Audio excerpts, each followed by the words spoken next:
now. Bit of rubber league.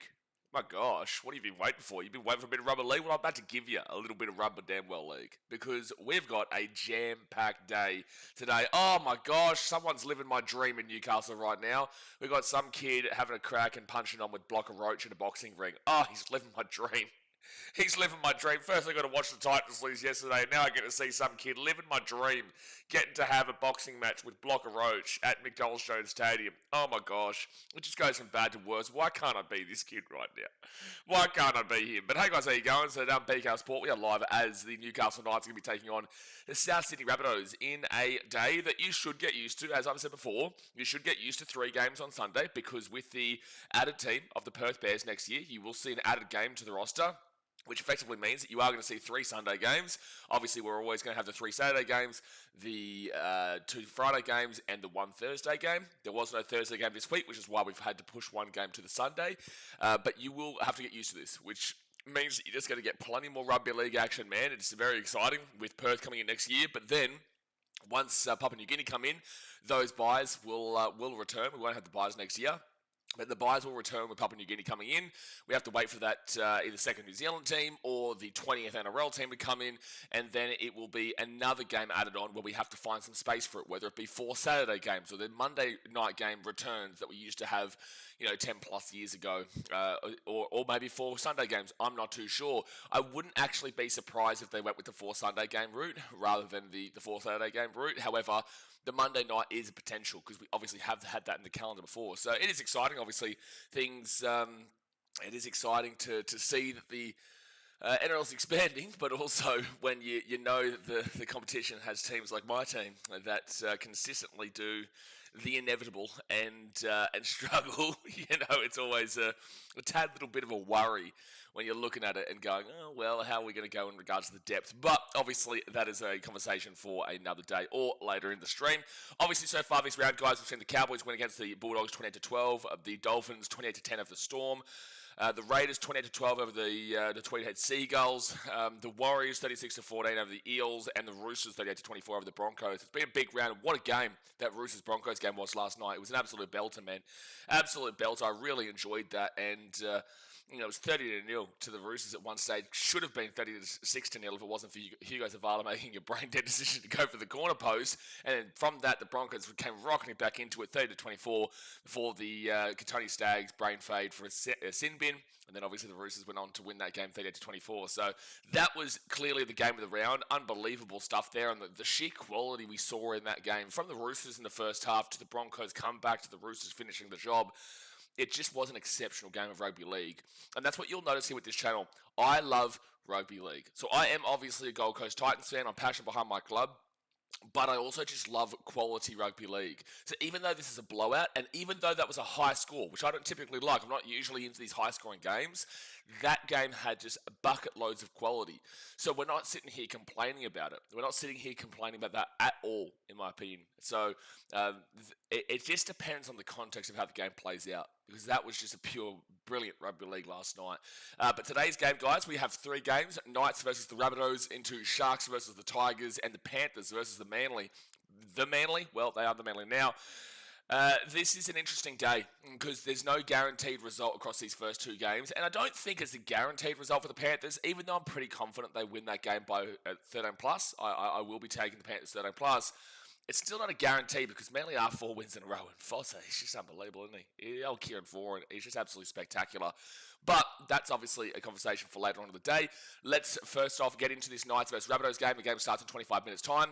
Obviously, hit that like button, subscribe if you are new around here. Absolutely cracking on lately, and appreciate all your support. And let's move into this one. So the Knights, they come into the game from 11th position. The Rabbitohs come into the game from 5th position, and this is at McDonald's Stadium in Newcastle. Now, it's brilliant here for Newcastle, because they've got a lot of players, massive players coming back in. Every single one of them coming in is huge. Bradman Best, Dylan Lucas, Greg Martiu, Kalen Ponga, and Tyson Frizzell, with the outs being Asu Kipoa, Elijah Salesa Leon Moana, Harrison Graham, James Schiller, and Kyle Kyle McCarthy. A little bit disappointed that Harrison Graham's not there. Is this an injury, or is this because they had to drop him to fit these boys back in? Because I actually really like Harrison Graham. I think that he has done a pretty good job here for the Knights this year. I think that he has a lot of potential. So I'm so disappointed a little bit that he is dropped. But at least Joey Walsh is playing for Manly today. Get around the Joey Walsh from Manly. I'm looking forward to him getting in. I've been calling him all year long. Love a little Joey Walsh. But back to the Knights, this is a big amount of ins here, which will bring them back into a little bit of a confident standing point after they've had a struggle couple of weeks. Now, the fullback is Callum Ponga, who is the captain, with the wingers being Dominic Young and Greg Martiu. Centers of Dane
on, and we're back. Sorry, I don't know how long that was muted for, but we are back anyway.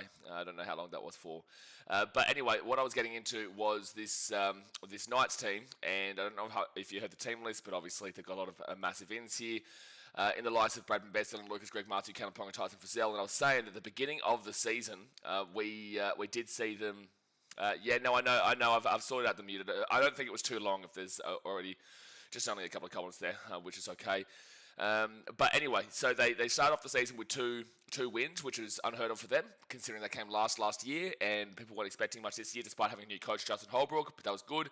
Then they lost the Warriors 38-12, which is a big hit, but then they went and beat the Bulldogs 24-16, and the Raiders 32-12. That was fantastic. So in their first 5 games, they were 4-1. You definitely weren't expecting that from them. However, when you look at the context of the games, obviously, the Cowboys, we don't know what the hell that team is. They're good, but they're not good. Manly Seagulls at the time were 0-3, changed coaches post this game. Obviously, it was after the Roosters game in round 3 or 4, I think round 3. So that Manly team at the time were really, really poor. The Warriors, obviously, they've been flying. They're equal first on top of the table right now until the Panthers played today against Manly. And then you had that Bulldogs game where the Bulldogs look absolutely atrocious right now. They're the third worst attacking team of the competition. And then you've got the, second worst attacking team of the competition. That's the Titans in third. And then they beat the Raiders, but the Raiders are obviously really poor themselves. They're down there in the bottom 4 area, and it's been a real struggle for them. So that those wins do have context. However, I don't think the context really matters for the Knights because they just want to see improvement this year, and they're already seeing improvement in my opinion. However, they've then gone into 3 big losses: 42-22 to the Tigers, 38-24 to the Roosters, and then 44-12 to the Panthers. That is 3 blowouts in a row. Now, granted, the Tigers obviously are up there in the top 3 right now. They're actually in 4th, but if they win, they go into 3rd. But the Tigers are in 4th. The Roosters, they're just absolutely flying at the moment, and they've gone up into 3rd position for the time being, and they won 38-24, despite the Knights were up like 24-12 or 24-10 at half time. And then the Panthers obviously whooped them last week 44-12. So whilst they had that positive start, it's really hit them for a home run in these last 3 weeks. However, they have had these injuries that have all come back in today as a collective unit, just all bang straight back in. And you're going to have that confidence return back into your team. And this Rabbitohs team, they've played really well. They absolutely whooped the Storm, but then again, the Storm have been shit this year.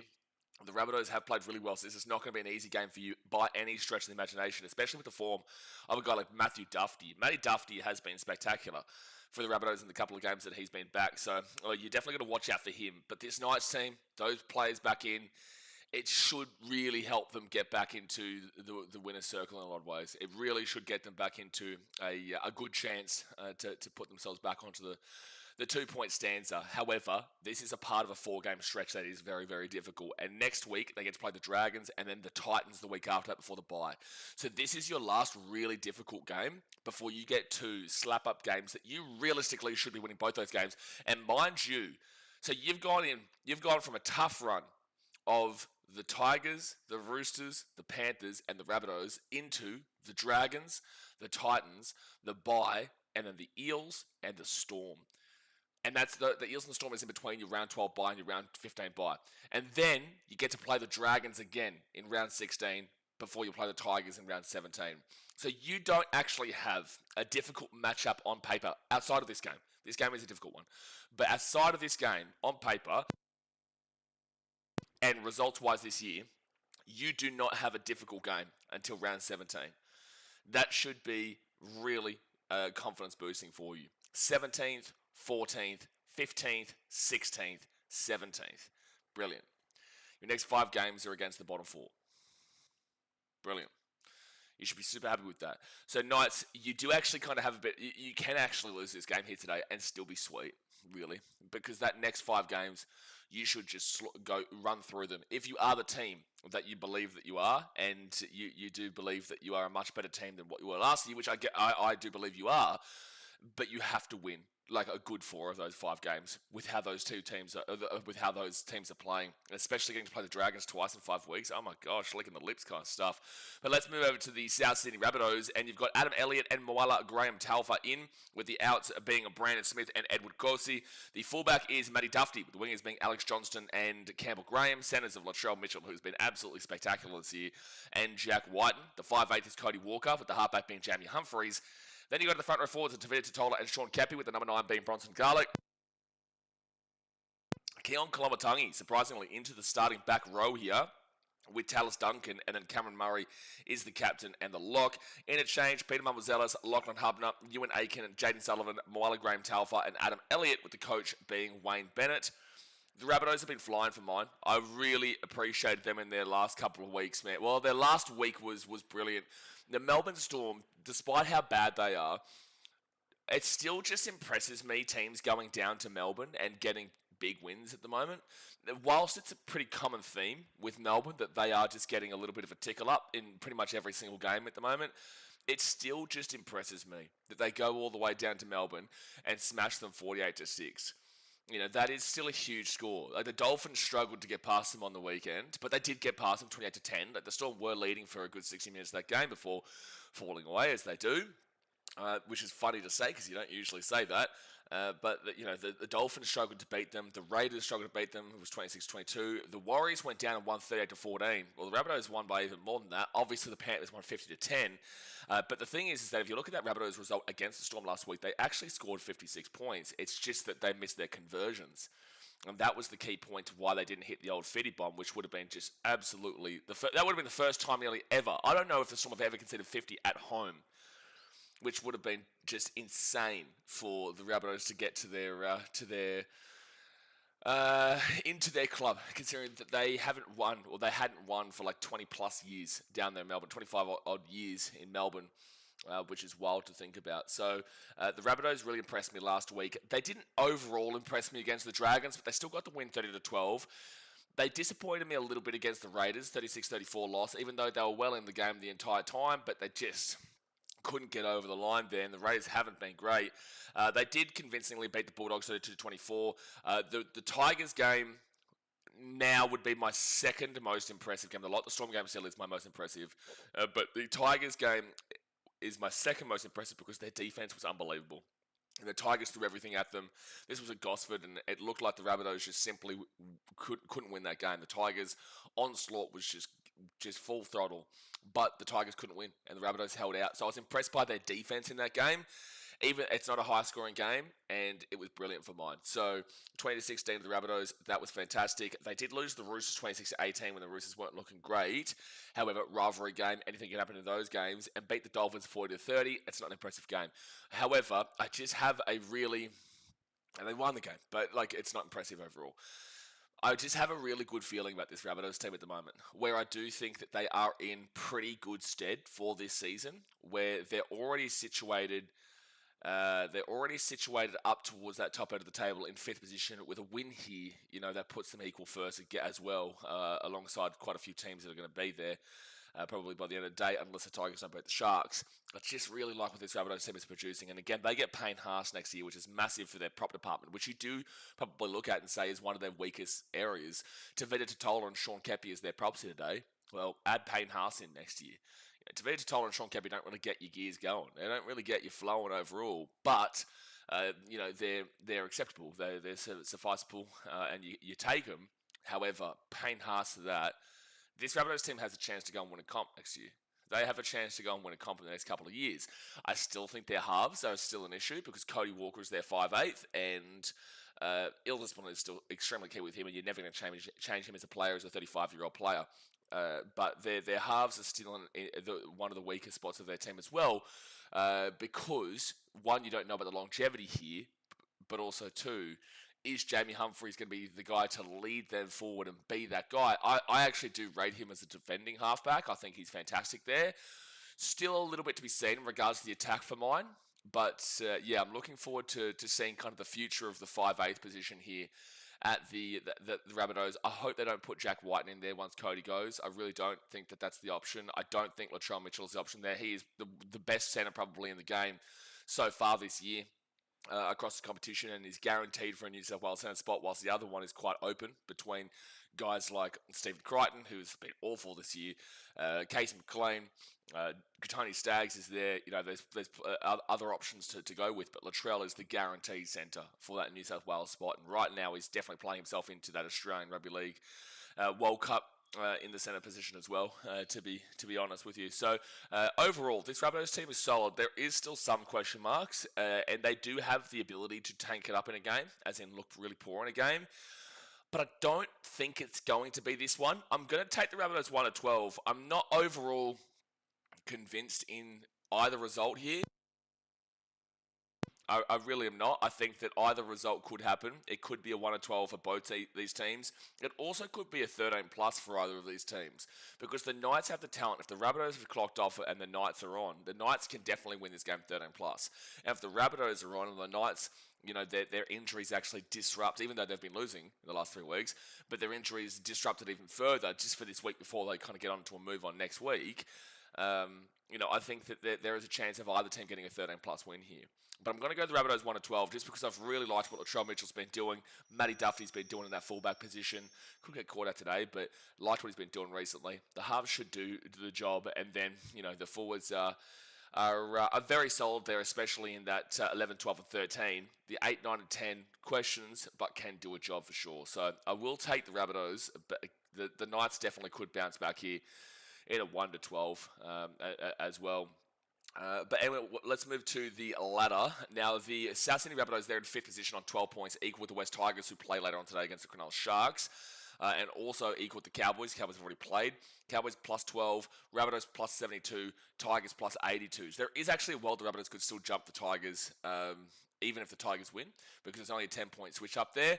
However, if the Rabbitohs win this, for the time being, they'd go above the Tigers, and I do think the Sharkies might sneak one today with Dream Buller and Happy Psychotic Sow out, but the Rabbitohs would go above the Tigers. They would also go above the Roosters, who are on plus 51, and they would put themselves into 3rd position. They would have to win this game by 36 points or more to go above the New Zealand Warriors into 2nd position. So, sorry guys, I got a little bit of a sore throat, which is why I'm having to mute and cough a little bit, but I'm doing my best. But if they do win this game by 36 points or more, they would go above the Warriors, which is doubtful. They shouldn't be winning this game by 36 points. Even though the Knights can be the Knights, I don't think they should be winning this game by 36 points. I don't even think the Panthers won by 36 points last week against the Knights, even with their players out. So that's why I do believe that it should still be a... Oh, wait, no, I think that... 22-32 for... No, you're exactly right. They won by 28 points, not 36 points. So it is unlikely there. So long story short, Rabbitohs, on my predictions, because I've got the Sharks maybe winning against the Tigers today, would go into 3rd this week. But if they lost this game, however, they would have a chance of actually dropping into 6th if Manly were to win against the Panthers later on today. They're not going below the Cowboys. They need to lose by 60 plus to go below the Cowboys. Not happening. But if Manly, who would go to 12 points, so say you lose by 10 points here, Rabbitohs, and you go to plus 62. If Manly won by 10 points, they'd go to plus 63. So Manly would go above you into 5th position. You'd go down to the 6th position. Cowboys, you'd go down to 7th position there. However, if Rabbitohs, if you get beaten by 20 points here today, you would go below Manly, even if they just win by 1 point. It's not that far away in the points differential with their plus 53. So you're not going to be dropping out of the 8, that's for sure. However, there is a chance of you going to 6th position there, but you won't be going below the Cows. On the other side of the table, you've got the Newcastle Knights, who are on 8 points alongside the Sharkies, the Dolphins, the Bulldogs, and the Raiders. The Sharks have -6, Dolphins -11, Knights -34, Bulldogs -49, and the Raiders -66. If the Knights would win this game, they would, for the time being, go above the Sharks, even though they play the Tigers right after this, and they also would go above the Dolphins. They'd be in 9th position. They'd go to equal 8th position with Manly and the Broncos. However, the Broncos' points differential is +1. Manly points differential is +53. Your points differential is -34. You would need to win by 36 points to go above the Broncos. I just don't see that happening, really. I couldn't see that happening. So, realistically, the highest you'd be going is into 9th position. But if the Sharks beat the Tigers, you go down there into 10th position. However, at least no matter what, you will go up a spot this week with a win. It just won't be a dramatic rise, but it will keep you, obviously, in the hunt, and you will be equal with 7th, or if Manly win, you'll be equal with 8th. If you lose this game, however, the Bulldogs are -49. So if you lost by 16 points or more, then you would be going below the Bulldogs into 12th position. You would have to lose by 33 points or more to go below the Raiders, which is just surely not happening here. And that's as far as you could go. So if you lost by a massive margin of 34 points or more, 33 points or more, you would go into 13th position. And then you'd really start coming back into that bottom 4 conversation. And especially considering that if you did that, your points differential would actually be close to worse than the Melbourne Storm, and it would be worse than the Titans. And obviously the Titans would only be 2 points away from you, and you play them in 2 weeks' time as well. So if you lose this game, just don't lose it by a big margin. You know, that's really the key here. If you lose less than 10 is completely fine, because otherwise you will start to seriously drop. Which, would be super frustrating for you, especially with this positive start of the season. So there you go, guys. That's the preview here for today's game. Obviously, go and smack that thumbs up button. Subscribe if you're new around here. Hopefully, it is a good day. I did enjoy yesterday, except for the Titans game. I did actually enjoy the the game yesterday for the most part. Oh, no. Sorry, I messaged my dad this morning. I said the Titans are cowards. And he says, I know already. Cost me my multis and throw the Bulldogs and the Eels as well. Well, I don't know why he would have tipped the Eels against the Warriors. That's ridiculous. Bulldogs I can understand, and Titans I can understand. But I don't know why my dad's put the Eels in his multi. What? What? Against the Warriors? What are we doing? Gee whiz, Warriors fans, you can hate on my dad for this week for sure. What's he doing? Yeah, he's a Manly fan, so I guess you can get... Oh, well, you're not going to go for the Panthers. You want his team to win this week. you want this team to win this week. I think August Titan says muted. Oh, did we go muted again? Oh, no, we came back. Yeah. We came back. That was back when we did get muted. But, all right, let's get back to the chat and let's fire it up. Let's fire it up. Hopefully the Rabbits win so Brenton can join in our misery. Brenton's always in our misery as a Knights fan, Sam, but that is very that is very funny. Beautiful. Yeah, come back to the dribbler brigade, Brenton.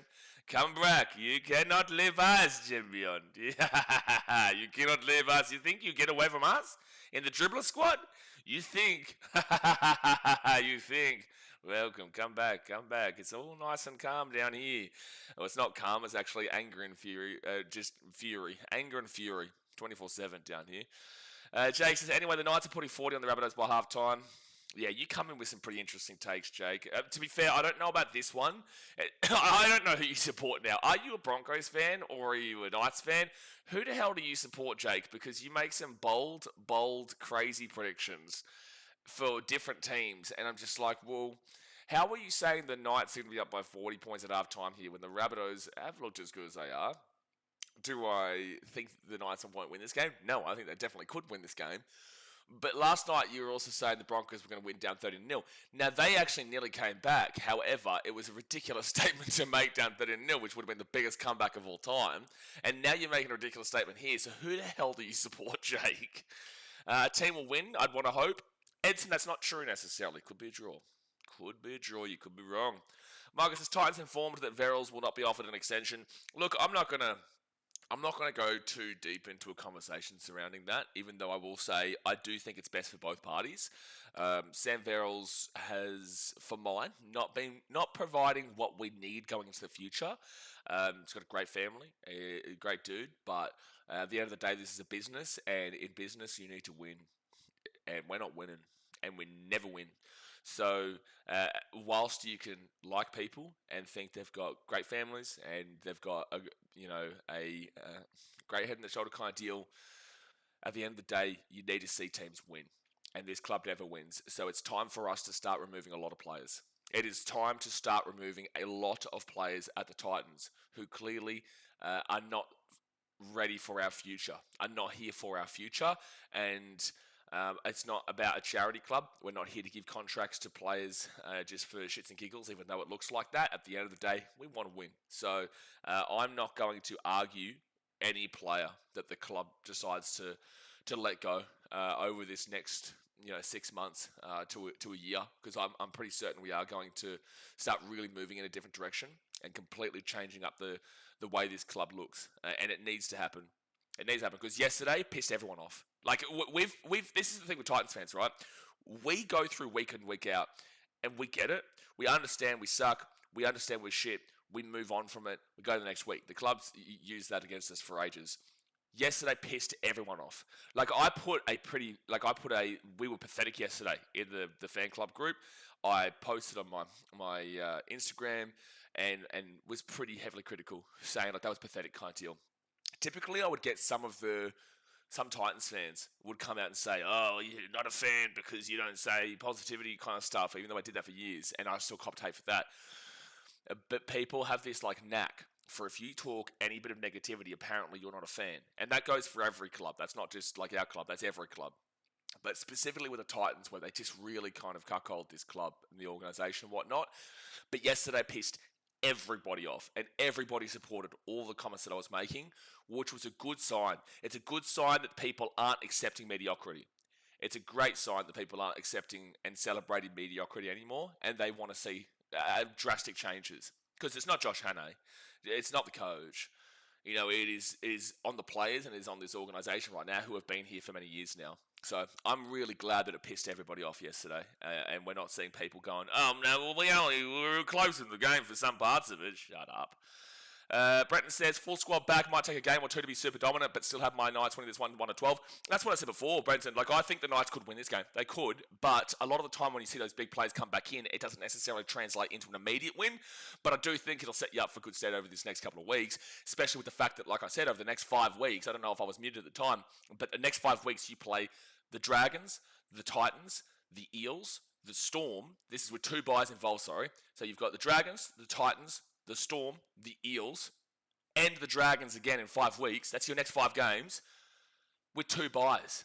There is an entire possibility that you could get 2, 4, 6, 8, 10, 12, 14 points over your next 5 weeks if this team is as good as you think they are.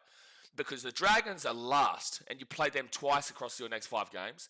The Storm are second last, the Eels are third last, and the Titans are fourth last. So the Knights have a dream next 7 weeks. This is the best 7 weeks that you could possibly ever ask for here for the Knights to get back into winning ways. This is your last game of a really tough stretch, and now you've got an extremely easy next 7 games, or for next 5 games with 2 buys. So you should be pretty excited about that in Newcastle. Unfortunately, Harrison just couldn't make this squad. I don't think he's injured. Yeah, it's unfortunate. I like Harrison. I do. I liked Harrison. Harrison Graham. So the Rabbitohs have run out of the field. The Knights are coming out now. Jeff says, I have Mitchell Supercoach captain, whilst most have captain on Cleary. This will be Mitchell's biggest test against Best. Yeah, I've got Latrell Mitchell to have a good game here again, to be fair. I've got my captain on Nathan Cleary, but I don't play the normal Supercoach. I play draft, and I don't have Latrell Mitchell. I would love Latrell Mitchell, to be fair. But no, I've got Cleary. I was the first pick in the draft, so I took Cleary. He's been crushing it this year. I'm going to lose my matchup this week because my team has just been the equivalent of a team that shouldn't be in the competition, really. But yeah, it's. I think that Latrell should have a good one today. Because it says Sharp got to clean up today, being first receiver on the left, Lincoln Ponga, Lucas Best and Marzu. Across the season, sure, but doesn't necessarily translate immediately. This is Callum Ponga's first game since round 2.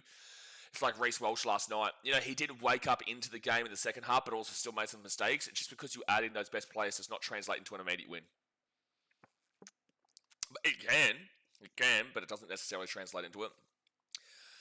Bunny says Rabbitohs won a 12. Oh, let's scroll back up here. Rabbitohs won a 12, very close, but confident we can win this game. Most of the Knights players are coming from injuries, and I believe that they might have a slow start as usual coming back from injuries. I think so too. And yeah, I do back in the Rabbitohs here today. But the Rabbitohs will kick this ball off here to Newcastle, and they'll get this ball to the 5, where Fletcher Sharp then takes it to Safidi, and he'll be at the 15. Obviously, guys, hit that thumbs up button, subscribe. The live score is already refreshed for me. Mate, that's Jay doing his work. Jay is doing his work from above by refreshing the score live for me. I see you, Jay. I see you, mate. Sundays is currently pissing down in China. Was going to go out, but what better of an alternative than to sit back and watch some BKRsport and some NRL and a dodgy VPN. Dodgy VPN, always brilliant, mate. Always brilliant. But yeah, appreciate you for your support all the way there in China. 4 tackle now at the 35. And the Knights will go out to the little run for Phoenix Cross. And I thought he was going to get that ball to Callum Ponga, but he doesn't. 5th tackle down to 45. Let me just make sure. And there we go. Nothing says, let's go Bunnies. Alex to break the all-try record again. Look, I think it's a great shout. Alex Johnson breaking the try-scoring record. I think he's probably going to break the record nearly every week. I know it's crazy cool, bold call, but he may just break the all-time try-scoring record again today. It's insane to think about, mate. It's just wild. 3rd tackle now for the Rabbitohs, and they're going to be at the 30 with 1.5 minutes gone here. Hopefully not acid rain. I'm in Guangzhou. It's not too polluted here. Guangzhou is apparently an amazing city. My mum's partner, but not partner, he was in Guangzhou recently and he was telling me how great it is. And I know all about Guangzhou being a pretty spectacular city, especially at night. Like, it just lights up like crazy. So definitely enjoy your time there. How long are you there for in Guangzhou? Again, if it wasn't for the fact Dom Young gets his ball off to Callum Ponga, he gets absolutely whacked by Jack White. And Jack White just romped Callum Ponga there. That was a hospital pass from Callum Ponga. That's a horrible hospital pass from Dom Young. But if it wasn't for the fact that YouTube is like technically legal in China, and I don't trust VPNs to always work, especially while streaming, I would actually go to China for like a couple of months and check it out. I'd actually be interested in that. Callum Ponga to the right-hand side to Dane Gagai, and Gagai's going to be 5th tackle over the sideline. No, at the 40. 5th tackle. And one of us. Yeah, you're one of us, Brenton. Sunder says, I think Rabbitohs winning a close one. Yeah, I agree. I've got Rabbitohs 1 to 12. That's going out the full. Yep, that's out the full for the Knights. So the Rabbitohs will get this ball here back at the 45 on the Knights side of the field. That's Callum Ponga kicking that ball, and there's an early wake-up call from returning into the game. Most good evening, everyone. Get around your Mo. Jake says, I dabble in the Broncos and the Knights. I don't believe you. There's one team that you support, and the next comment you're going to make is like, oh, the Tigers or Sharks winning a romp, and then I'm going to question if you're a Sharks or Tigers fan, and you're going to say, I dabble in the Broncos, the Knights, and the Sharks, or the Tigers. I just know what's coming. I know it's coming. First tackle of the Rabbitohs, they go out to the right-hand side of Sean Kepi, and Kepi's going to be at the 25 on 2nd tackle. Sakot says he might break it twice today, the record. Unbelievable stuff, Sakot. He might break it once, he might break it twice, he might break it thrice. Well, the Rabbitohs are going to break their own hearts by throwing the ball to the grass, and the Knights will pick this ball up at the 15 on 1st tackle. That was an awful pass. Edson says I'm keen for the next game. There's a penalty to the Newcastle Knights. I'm actually most keen for the Panthers versus Manly game, because even though I'm pretty confident Panthers win 13+, you can't ignore the fact that Manly won 4 games in a row. There is context there. Does a bad pass from Cody Walker, but then obviously the penalty is stupid. Let me guess, was it Cody Walker? Bang! It was Cody Walker. Cody Walker with the bad pass gives away a penalty. Dumb. That's Cody Walker for you. Santa says, as a Roosters fan, I think top 3 teams at the moment are Panthers, Roosters, and hate to say it, but Rabbits are probably 3rd. Disagree. Warriors. Nah, forgetting the Warriors. Warriors are better than the Rabbitohs right this very second. Again, I was really impressed by them last week, and but there has been some games where the Warriors have... the Rabbitohs have really disappointed. Warriors had a 2-game stretch of being disappointing, But overall, they've only lost those 2 games, and that was when Luke Metcalf came back to the team. They changed the halves around. I don't think that we can take the Warriors out of the top 3 teams in the game at the moment. I don't think so. So the Knights, Callum Ponga gets it off to Matt Croker, and Croker's going to be 25 metres out for tackle. Screw KP just got chipped. When Jai Gray's back, would he take Duffy's spot? I would say so. Dom Young throws it back on the inside. Rabbitohs ball to 5. Oh, they're going to say penalty. No, they're going to say penalty here to the Newcastle Knights. They're going to say offside. Okay, well the Knights are on the attack here. Knights are on the attack. You like to see it. What a nightmare day to be a Celtics fan. Yeah, well, I'm not a Celtics fan, so it's funny. Knights should have kept Fletcher Hunt at the back, not going to lie. No, they shouldn't have. Even though, like, Fletcher Hunt has been solid, if Callum Ponga is fit, you are playing Callum Ponga. You are playing Callum Ponga. It's just really that simple. That's just like saying, one second. Left-hand side here for the Knights. Fletcher Sharp, they'll be taken down here. 3rd tackle at the 4. 4 metres out now. Dylan Lucas rolls it back to Crossland. I'm surprised it was no 6 again there. Callum Ponga nearly gets through. He's still going. He gets away from a couple of tacklers off to Fletcher Sharp. Fletcher Sharp at the 10. Then to Dylan Brown at the 15. Dylan Brown runs it himself. Jeez, that was a strong run, but it'll be taken down to the 5. 4 tackle. This is what the Knights do, though. But the Rabbitohs can defend. They did it against the Tigers. The Knights did this against the Bulldogs. So just be aware. I think he scored. He has scored. Trey Mooney. Bang. Try time. Try time for the Knights. 4-0 with the kid to come. This is looking very reminiscent of that Bulldogs game where the Knights just went bang, bang, bang, bang and just kept attacking, putting that attacking pressure on and just keeping it down that end. It's only been 6 minutes here, but that just gave me that same sense of the Knights being full-fledged attack. Whilst the Rabbitohs, they are pretty good on the old defense outside of that Raiders game. But the game against the Tigers impressed me where they could just hold out. But Trey Mooney too strong there and gets the try. Huatao Tehao says, sorry if I mispronounced that, man. Jamal Fogarty, could he be the X factor for Manly? Well, Jamal Fogarty's not playing today. Joey Walsh is in. Jamal Fogarty is out of the game. Joey Walsh could be the X factor. Joey Walsh could be the X factor there for them. But at the end of the day, he's inexperienced and he's going up against a Panthers juggernaut. So. But Knights, the early blood here. The early blood. Sheer willpower there. Yeah, he just kept on fighting. Most have the Tigers and Warriors above the Roosters and Bunnies. I don't know, man. I probably would have Roosters second. He's a Roosters fan, so he's obviously going to be biased. But I'm still pretty confident despite last night. Like, last night I saw undeniable quality into a very typical Broncos comeback. And the Roosters still held out there in the end. But let's not pretend the Roosters haven't won 5-6 games in a row now. How many games in a row have the Roosters won now? Hold on. Where are they? I think it's 5. I think it might be 6 games in a row. Manly, Sharks, Knights, Dragons, Broncos. Well, it's about to be 6 games in a row because they play the Titans next week. So, God, I love my club, but fuck me, I hate my club. Like, I love my club, but I hate my club, man. First tackle now for the Knights at the 5. I messaged one of our media guys that today too. I messaged those exact words to our media guys today. One of our media guys. Trey Mooney brings it out of the 30. Cam Munster might actually not be picked for Queensland. It should be Stop it. Stop it. Some of your takes are atrocious. Ezra Mam, you're putting you're a New South Wales fan. You have to be a New South Wales fan. There's no way you legitimately think that you're putting an Ezra Mam instead of the Munster. I'm not doing it. I'm not having this conversation. I'm not having this conversation that we've just had an Ezra Mam being you're up the bunnies. I'm assuming you're a Rabbitohs fan. I'm assuming you're a New South Wales fan. That is atrocious. That is atrocious, my man. Rabbitohs now in second tackle. And again, Munster is just simply going to get picked. I understand the questions and the conversation surrounding him. Second tackle, now third tackle with the Rabbitohs at 35. I understand the questions about it. But Munster is just going to get picked. But if they're not going to pick him, I'm telling you right now, Ezra Mam is not getting partnered with Tom Dearden. What has Ezra Mam done this year to suggest to you that he should be playing as a Queensland 5'8"? What are we doing? What are we doing? Get your face out of my chat, Sundo, with a DCE and Ezra Man. There's a knock on even the Rabbitohs and the Knights will get the ball to 50. This is looking very, very reminiscent of that Bulldogs game. Tabernock says Trey Mooney's in for a big one, big game with the troops back. Yeah, probably, 100%. Captain Dipshit says Knights win this game big. Right now, the Rabbitohs are looking a little bit off. Oh, they're looking a little bit off in this early part. The Knights, they know how to really put the pressure on the attack.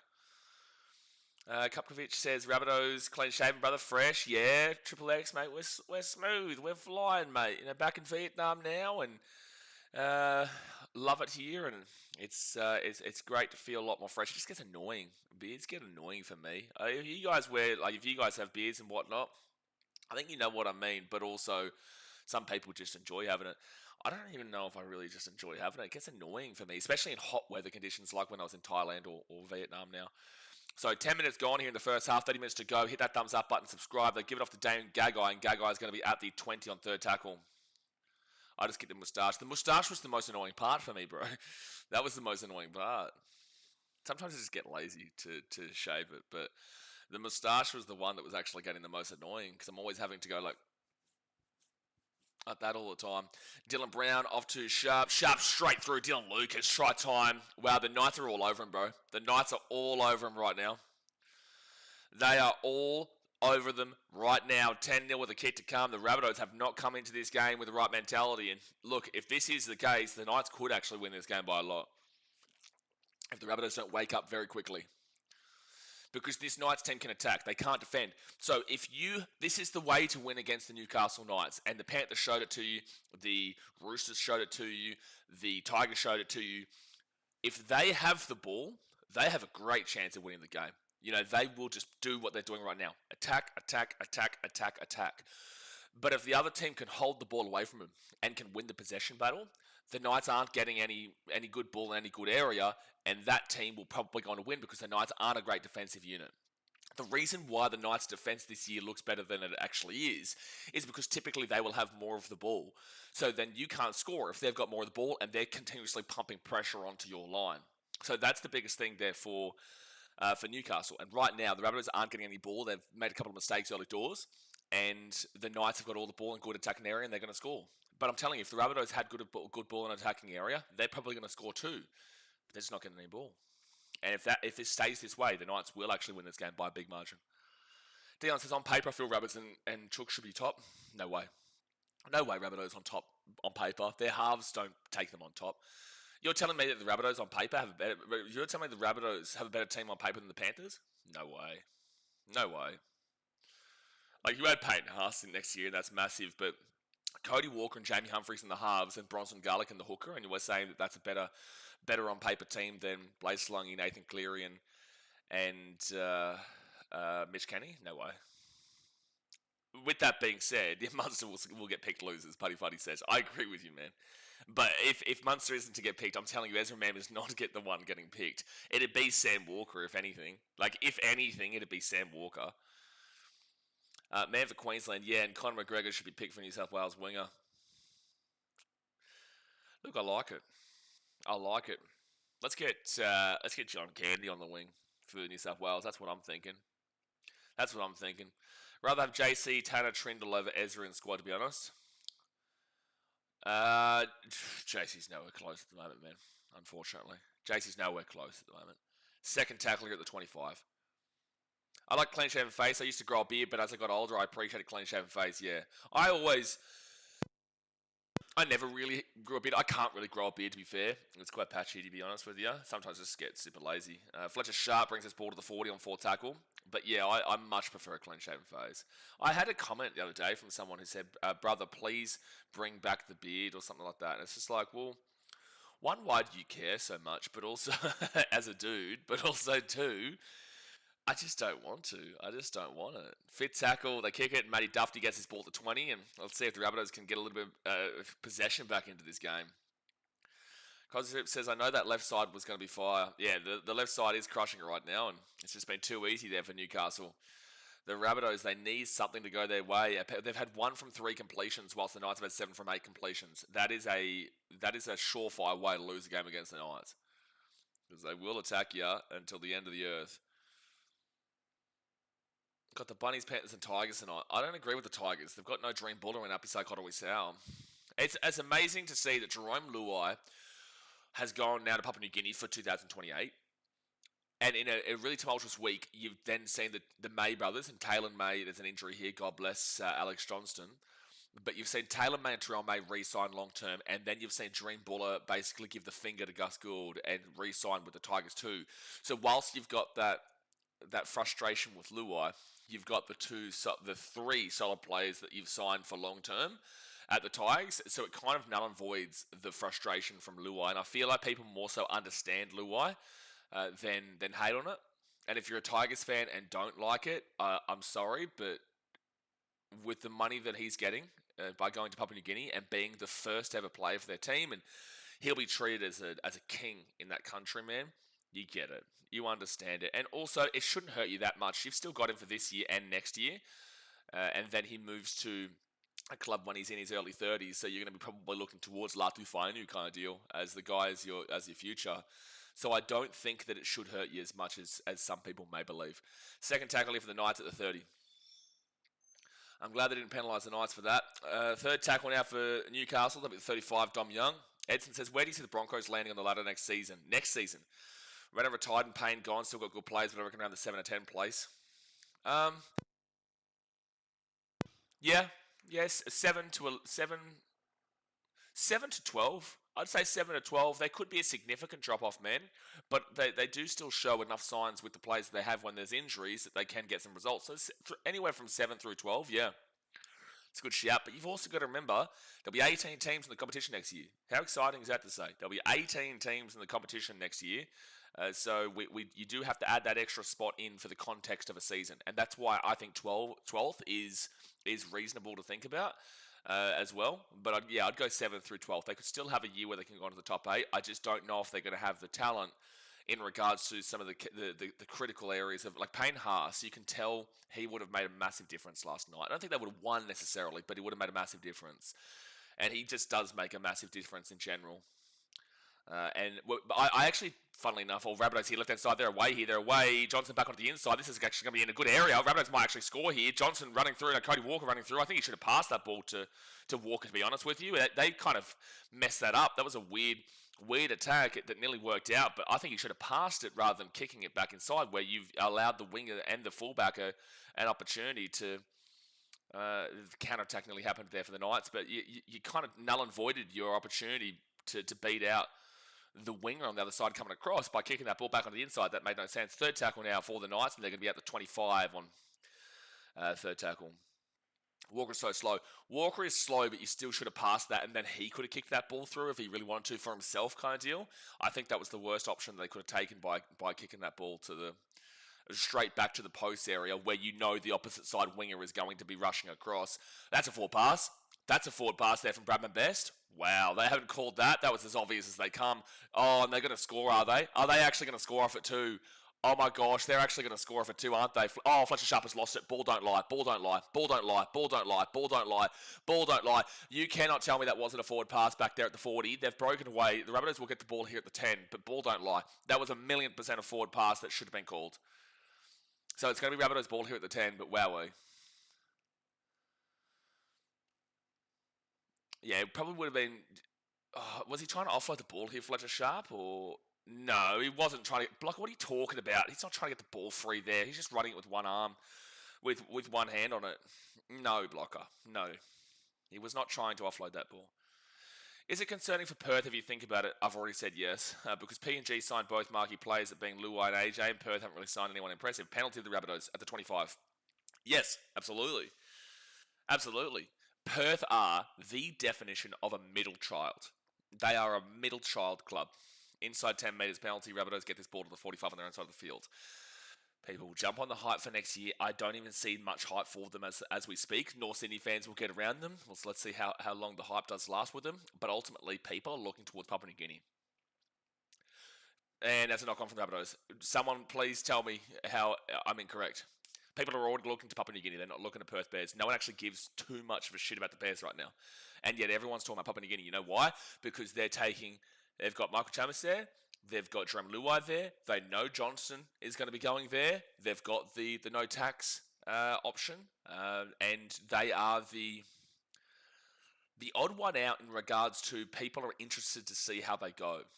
I don't really think ultimately the Perth have been screwed so much by being aligned with a merger, essentially. They have been.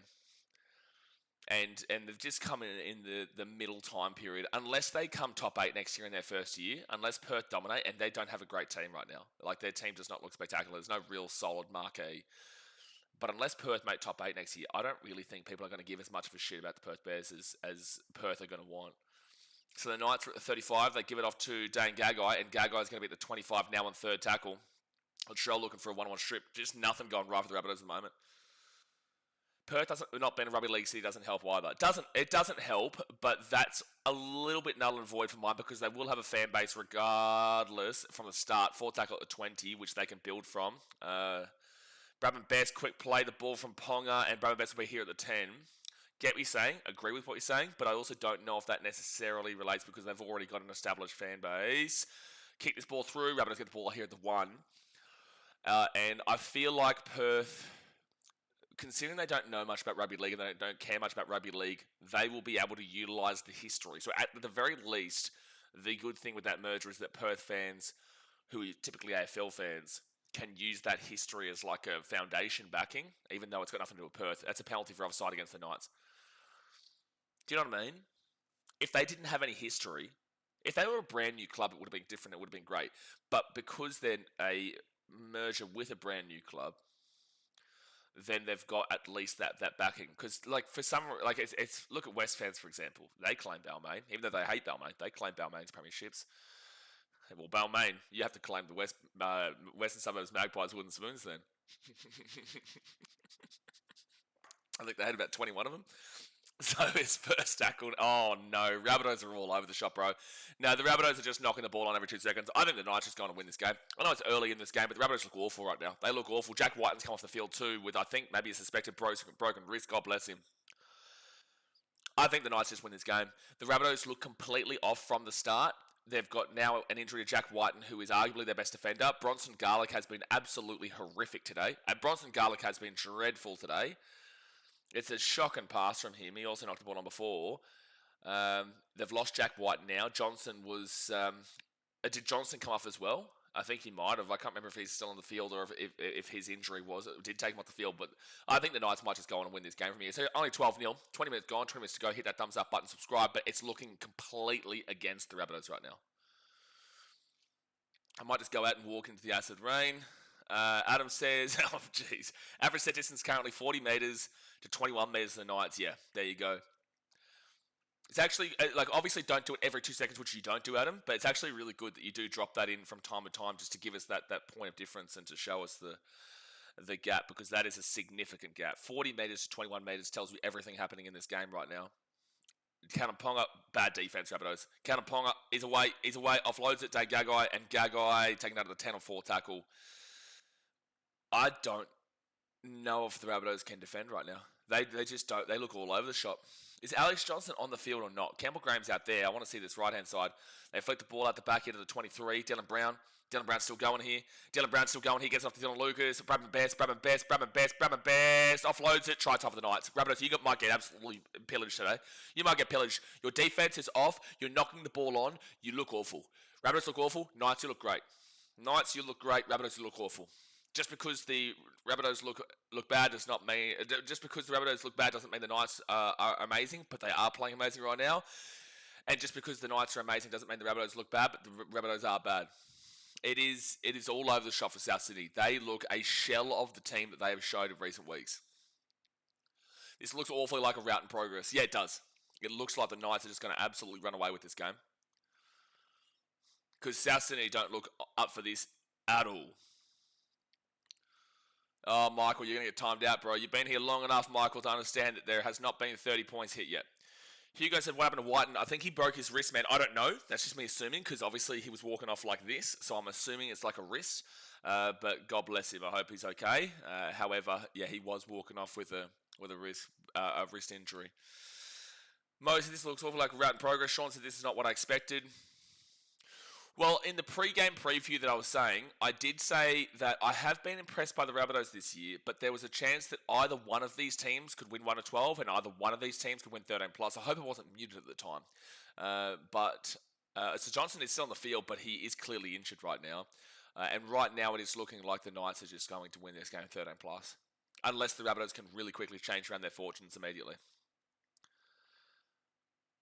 Benjamin says Rabbits coming back. Well, I don't know what game you're watching, but it's looking unlikely. Alex Johnson injured, Jack Whiten injured, Harv's not doing anything, Cody Walker still giving away penalties. Knights looking on. It's in Newcastle, and they're down 18-0. So, could it happen? Sure, but it's not looking likely right now. The Rabbitohs just can't get any of the ball, and they're having injuries galore, and their best defender, and Jack Whiten, goes down with a injury to his right wrist. Yeah, he screamed at it straight away. I think it's a broken wrist, man. Benjamin says doesn't matter. Okay, Benjamin. So obviously you're a Rabbitohs fan. It's all well and good, and this is the thing with people in the chat. It's all well and good that like you drop a comment, but maybe listen to a neutral perspective as well. You know, just to kind of keep your mind open to what you're actually watching. So could the Rabbitohs come back? Sure, but you're obviously a Rabbitohs fan, right? So you're going to immediately believe that the Rabbitohs are going to come back, which isn't necessarily the case. Could it happen? Absolutely. But you are here watching a game, hearing other people talk about it, and you're effectively unwilling to listen to a neutral opinion, and you're unwilling to listen to a different perspective. You need to open up your mind a little bit, man, because right now the Rabbitohs are playing really, really poorly, and it's like, if you believe that, if you believe they come back, sure, but like saying doesn't matter is just stupid. Penalty here to the Newcastle Knights at the halfway point. They're maybe about to score another try here. Just open up your mind, man. Keep your perspective open. You know, just because I'm a Titans fan and I back in my team doesn't mean I don't realise that they're absolutely shithouse too. You know, I'll tell every single week that they're absolute shithouse, and yesterday was absolutely disgusting. But you do have to keep an open perspective. The thing that annoys me about that was the doesn't matter, because it's effectively saying that nobody else's opinion matters except for my own. And it's like, well, that's not true at all. You know, we're all watching this game. Trust me, dude.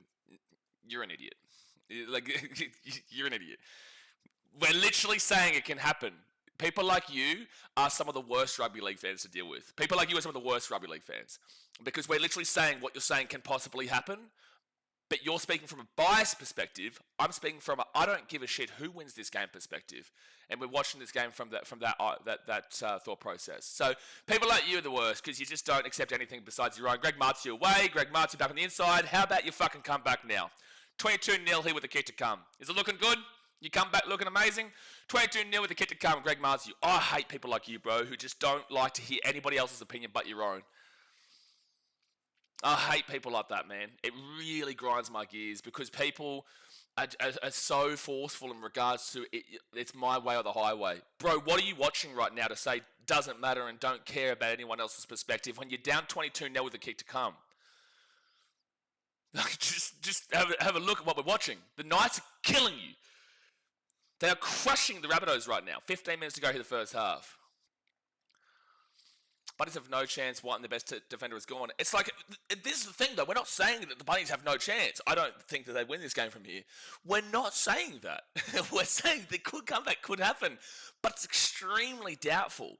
It's the response that ticked me off. Aaron says, as a Tigers fan, I hope Rabbits lose. We're going to struggle to win next game. Better for us either way. Yeah, next game is going to be a difficult one with no Dream Baller and no Pisau Kotowisi, but the Knights look great here. The Knights look really, really good here. Garlic having a shocker. Yeah, Bronson's been really poor as Zeke. A couple of knock-ons. That pass to Tivinet Totola before was dreadful, and yeah, it's not looking great in regards to that hooker situation. Obviously, no Brandon Smith here today, but yeah, you're in a bit of a situation. Riddle says, "Let's go the Knights." Steve says, "Bunnies look cooked, man. They do." Could they come back? Yeah, they could. I don't think they do though. It's not the opinion that matters; it's the response that matters. That's why I reply to you like that. And there's going to be a missed kick. So it's 22-0 with 14 minutes to go here the first half. When the Knights don't make errors, they've been a solid team this year. Exactly right. As I always say, if they've got the ball, they are very likely to score. They are a very attacking team. Obviously, Justin Holbrook is their coach. It makes sense. But when they don't have the ball, Tigers game, Roosters game second half, Panthers game, they are probably going to get beaten and beaten quite well, especially by those better teams. Those better teams are going to put a sword through them because the Panthers are going to suffocate the possession. They're going to suffocate the possession from them. The Roosters, they make a lot of errors, but when they've got the ball, they are able to absolutely dominate teams as well. But they make a lot of errors, the Roosters. That's their only negative slight at the moment. Their negative plight. If the Roosters hold on to the ball, I believe they can win the comp. I will say that right now. I said that pre-season. I say that right now. If the Roosters hold on to the ball, they can win the comp. But they don't hold on to the ball.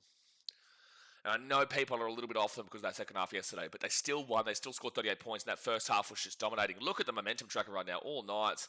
Newcastle get the ball to the 35. Knock on to the Knights, though, and Rabbitohs, you got to take this opportunity. You got to take this opportunity right now. Rabbitohs ball here at the 35. There's still 54 minutes to go in this game, Rabbitohs. There is still plenty of time for you to come back, but you just need to suffocate possession from this Newcastle Knights team. Olivia Reed with the $8 donation. Big Titans fan of the chat. Get around Olivia. It's another day, another donor. I'm at the MJ the Musical. He also coming Rabbits. I need to keep my number one spot. As in MJ the movie musical. I'm going to probably go see that later on tonight. I'm looking forward to it. I haven't seen it yet, but it looks like it's going to be good. Bucker West says, watch on the way. Papua New Guinea, go Knights. Get around Bucker West. So the Rabbitohs second tackle going to be at the 15. Hey, Brenton, I will put this out there, though.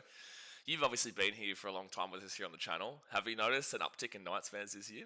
Cody Walker, short ball, and Cameron Murray's at the 5. Again, let's see this Knights defense, because it's not usually that great, and Rabbitohs will score straight away. Yes, they will. Sean Cappy. 22-0, turns into 22-4 with a kick to come. If you have the ball against the Knights and you are attacking against the Knights, you are probably going to score.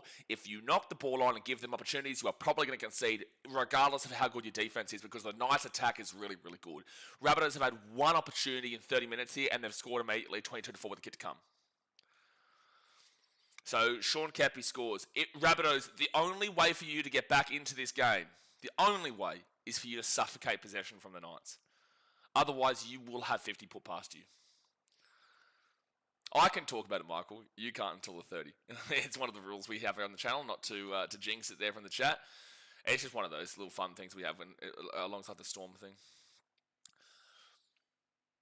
Do you agree with Stag's suspension of 2 to 3 weeks? Yes, 100%. It was an intentional, deliberate elbow into the back of a player's head. 1,000,000%. He's like, I'm not going to say he was lucky to not get more. It was never going to be more. 2 to 3 weeks is fair. Showers just injuries. Injuries, what do you mean? As in, like, the Rabbitohs, they lost Jack White, and then I think they've lost Alex Johnson, but I'm not sure. So, yeah, 1,000,000%. Tony Staggs deserves a couple of weeks. And I hate that because he's in my Supercoach draft team. But 100%. Bro, he literally comes back deliberately. It's an intentional play to put his elbow directly into the back of the player's head, 100%. Cosgrove says standing crash play, nothing fancy. But that's the point, Cosgrove. That's exactly the point. The Knights aren't a fantastic defensive team.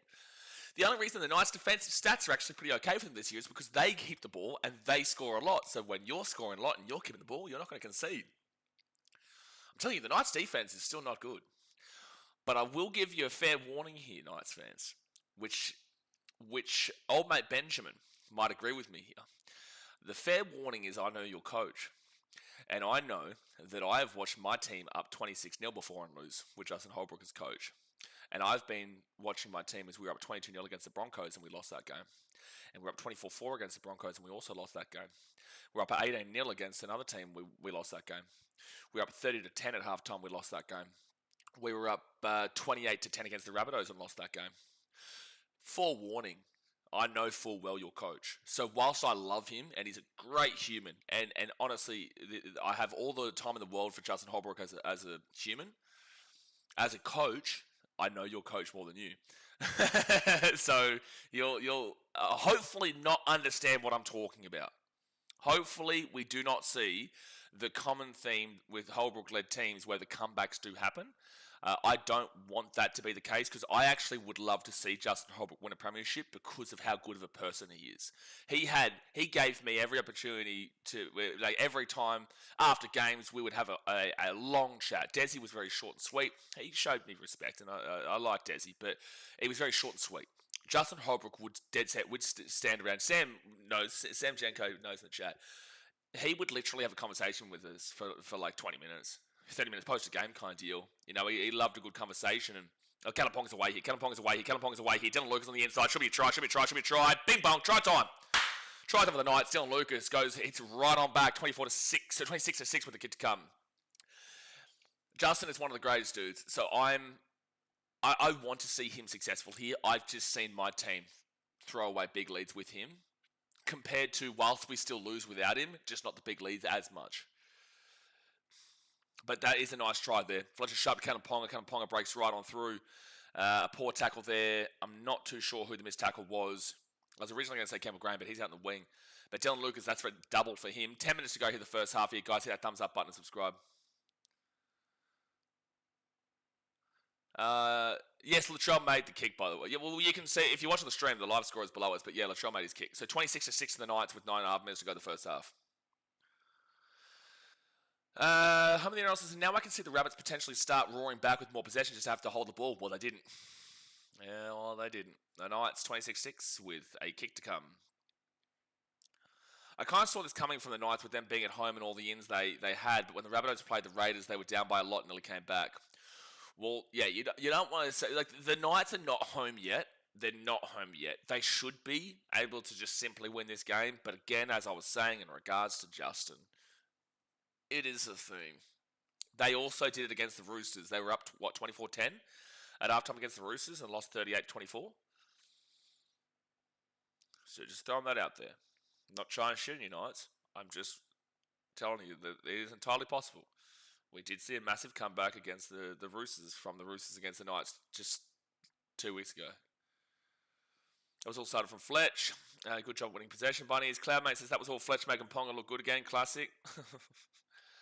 And they get the kick through. So it's 28.6 back to a 22-point game. Brenton says, blocking my ears, can't hear you. Brenton, you can hear me. I know you can. I'm here, mate. I'm here. Hello, Brenton. 1, 2, 3. Brenton. Comebacks are possible. Brenton. Comebacks are possible. Refs will even up possession in the second half. Sure, Tristan, but this Knights team does this. This is what the Knights team do. I think that's unfair in a lot of ways to what you... I get what you're saying, but I think this is relatively unfair because it's taking accountability away from a potential fall-off in the second half, if that is the case based off of the same thing that we saw against the Roosters. Oh, what on earth was that from Newcastle? That wasn't even a short kickoff, but it went to the 25, and the Rabbitohs have picked this ball up just out of nowhere. What on earth was that from Newcastle? So Rabbitohs are on the attack now, and 6 again, first tackle 10 metres out. What on earth was that? You scan the new fraud for your lattice and you've got Sharks at 9 with it. No, the Sharks are beyond fraud. Fraud is still there. We just don't have any team on fraud alert right now. The Sharks are beyond fraud. They are scam. They are scam, Aaron. They are scam. Matty Duffy, Latrell Mitchell, quick passing, Alex Johnson. 2 times down here, 2 tries. 28-10 kick come. I don't know what you just did, Newcastle. That was amazing. That was incredible to see. Not even a spectacular try from the Rabbitohs. That was incredible to see. You score points. It's a common theme this year where when you score points, teams will give up possession immediately, whether it be by a knock-on, whether it be by whatever the hell we just watched just then from Newcastle, or it be like an obstruction penalty or something like that with the ball in hand. Teams consistently just keep giving away the ball after points. It's the biggest cardinal sin in rugby league. I would argue that it is the number one cardinal sin in rugby league. Could somebody argue that there's a worse cardinal sin than gifting possession to the opposition team right after points? By the way, Alex Johnson breaks the try-scoring record. Go, you good thing. Go, you good thing. Jake says Knights can't lose. They don't know how to. Okay, well, they lost the last 3 weeks in a row, Jake. So they lost the last 3 weeks in a row, champion. Let's show Mitchell here from the sideline. He will miss that kick by about the length of the Flemington straight. 28-10 with 7 minutes to go. The Knights are letting the Bunnies back into this. Brenton, block your ears, son. Block your ears. Michael says, is Newcastle a good stadium to watch the games? Knights fans will say it's the greatest. I think it is pretty nice. I don't mind it. My team, whenever I've gone there, has just been slapped because usually the Knights, when we play them in Newcastle, will get punched in the mouth, and then when they play at Seabus, we punch them in the mouth. It's just a weird thing that we have going. Last year, we did actually, funnily enough, block your ears out, Brenton. They were up 20-0 at half time. We came back and won that game like 24-20. So that was at Newcastle last year. Not Holbrook, though, Adam O'Brien. But outside of that, we never usually win at McDonald's Stadium, and they don't ever win at Seabus Super Stadium. But I like McDonald Australian Stadium. I like Newcastle. I think it's a pretty fresh place. I love the beach down there. I think it's a really cool vibe. And I was on keto at the time. There's some great keto restaurants in Newey. Keon Clomatungi, Cody Walker, Matty Duffy's away here. Duffy's away. Oh my gosh, they're away. Latrell Mitchell, the 50. He's still going. He's still going. Taken down to the 45. Full tackle on the night side of the field. The Rabbitohs are actually coming back into this game. Cody Walker to Cameron Murray. And Cameron Murray's going to be at the 25. Fit tackle. 25 metres away, Mamuzelis, Latrell Mitchell. Latrell back onto the inside. It's going to bounce around. It gets the ball offloaded. Jamie Humphries kicks that ball up here. There's a strong wind here in Newcastle today. Rabbitohs knocked this ball back. Talis Duncan, still fit tackle. It's allowed to play on. It's still fit tackle here. That's a knock on. Yeah, that's a knock on there. So it's going to be Knights ball to 10. But geez, this is getting a little bit dicey. Here for Newcastle. Matty Duffy, the Dust Man. He's starting to open up a little bit. But yeah, I like Newey. I don't think it's the greatest stadium of all time, but it's a good stadium. I'm not a massive fan of GIO. I don't think it's spectacular. I think Brookvale is not the greatest. I thought Shark Park used to be great, but it's died in the arse in the last 5-10 years, man. Shark Park used to be an unreal vibe and atmosphere. And nowadays, wasn't a fan. Like, even when they're pumping teams, the atmosphere wasn't that great. In recent years compared to what it used to be. I grew up loving that place. That's a 6 again for sure. No, they didn't call it. Should have been a 6 again. Knights. Fit tackle here at the 50. 5 minutes to go the first half. Don't give up another try here. Either team, but specifically Knights, because the comeback would really be on then. Penrith was okay. I'm glad they're rebuilding. Oh, that's a bad knock on from Campbell Graham. What the hell was that? That was a bad knock on. Amy Park is decent. It's decent. It's nothing spectacular, but it's decent. Seabus is underrated. And I'm not speaking on bias there as well. I'm looking at pretty much everyone who actually goes to Seabus. If you've been to Seabus, you get it. Suncorp is unbelievable. North Queensland's just too hot, but I love that stadium. But it's just too hot as well. But it's a great stadium itself. Mount Smart's unreal. I love Mount Smart. All right, Knights here. 4 minutes 20 to go the first half. Knock on from the Rabbitohs 10 metres out. And the Knights are going to get a brilliant attacking opportunity. And you'd back them into score because they love to score. They love to damn well score. I know that sounds obvious, but you know what I mean. Dylan Brown taking down to the 5. There's a penalty to the Knights. And if I'm the Knights, I'm taking the 2 right in front. I'm taking the 2 right in damn well front there to make it a 20-point game every day of the week. Surely. Get around your Mo. BKRsport 5 gifted memberships. You're a legend there, Mo. They're not going to go for the 2. They're actually going to go for the scrum. Fair enough.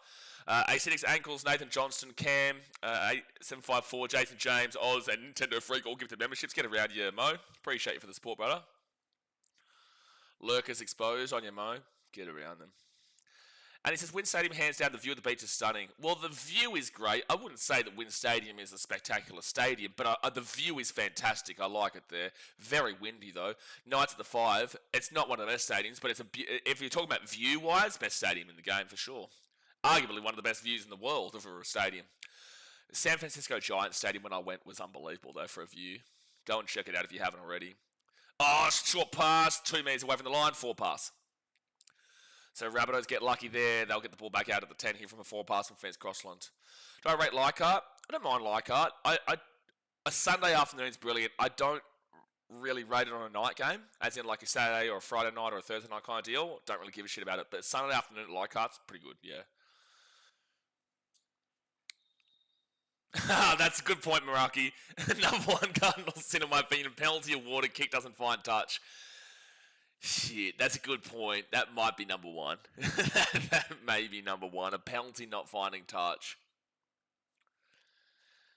Like, the argument for you is that you've just received a benefit and then you've given them the benefit kind of deal. But the argument for my side is that you've just scored points and then you've given them the ball immediately back in your own 20 for them to score points. Like, it's like you've put them into the perfect field position on the other side. They're kind of 1-2. You could make an argument for either one of those being one or 2, but that is definitely a massive cardinal sin. So, broken arm for Jack White, and by the way, it's not a wrist, it was a broken arm. 4 tackle of the Rabbitohs at the 40. Cody Walker. Yeah, he milked that. I'm glad it wasn't a 6 again. The new Allianz is good, not going to lie. I didn't mind the new Allianz. I went there for a Wallabies game, actually. Didn't mind the old new Allianz. I was there at the old one, too. I liked the old one, too, but the new one is brilliant. And that's going to come back here. Dom Young, good catch. The wind is hard to read. The wind is hard to read. Connor says you forgot the eighth wonder. It's very dependent on the game for Leichhardt. Tigers fans, you guys circle jerk it too much. But he's lost the ball there. The Knights will lose the ball at 25. I like Leichhardt on a Sunday afternoon kind of deal. Outside of that, it's a little bit of a waste for mine. Don't start me on Campbelltown. Like if you're about to add in Campbelltown for a conversation, you know what my answer is going to be. But Leichhardt, I can definitely rate on a Sunday afternoon. Beautiful sunset, and I do like walking around, and you've got the yachts and all that kind of stuff down there at Leichhardt. I don't mind it. Yeah, I don't mind it. But if anyone even tries to put Campbelltown into any kind of top 10 conversation, please give yourself a slap. The Rabbitohs go out to the left-hand side, Latrell Mitchell, and Latrell Mitchell pushes away from one. Oh, that was so stupid from Latrell. Oh, my gosh. Bro, you've got a whole minute 14, and you're 20 metres out from the line, and you've offloaded the ball to literally the goal line on the opposite side. That is so bad from Terrell. The offload really was never on. It really was never on there.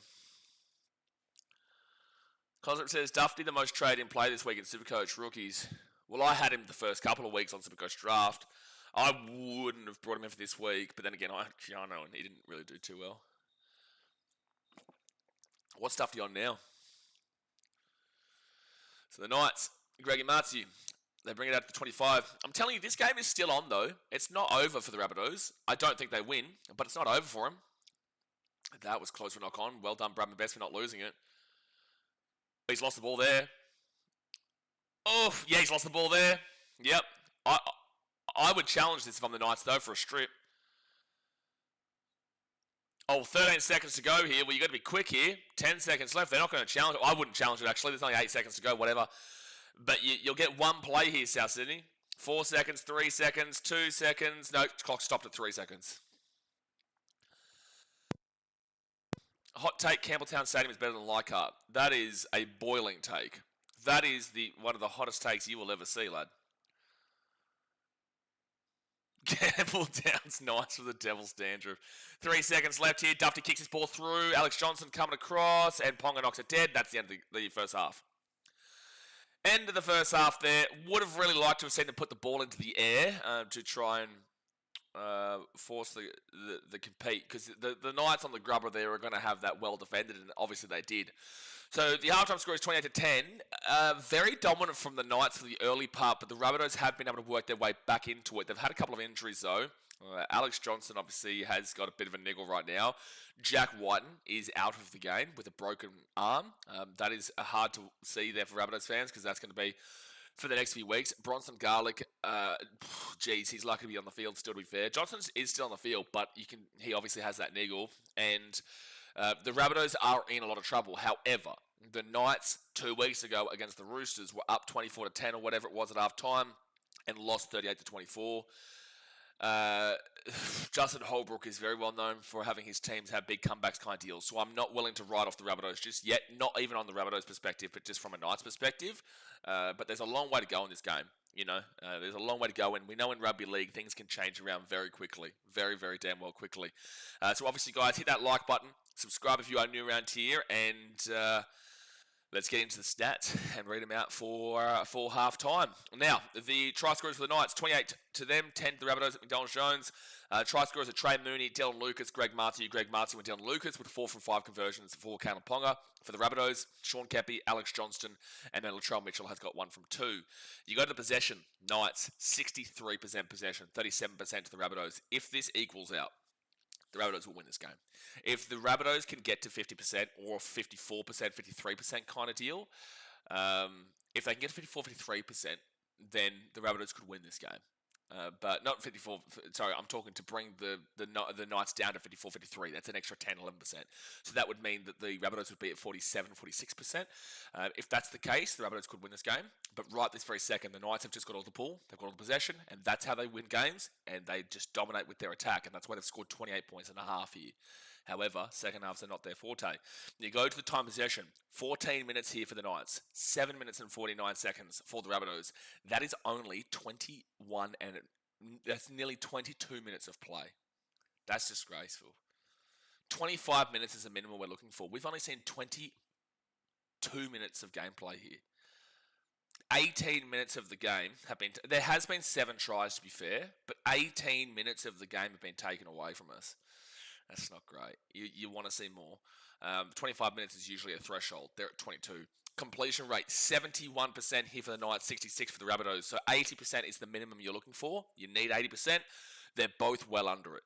Not good from either team. Knights, 71%, 15 from 21. Not good enough. 66% for the Rabbitohs is even worse. That's even more not good enough. 12 from 18.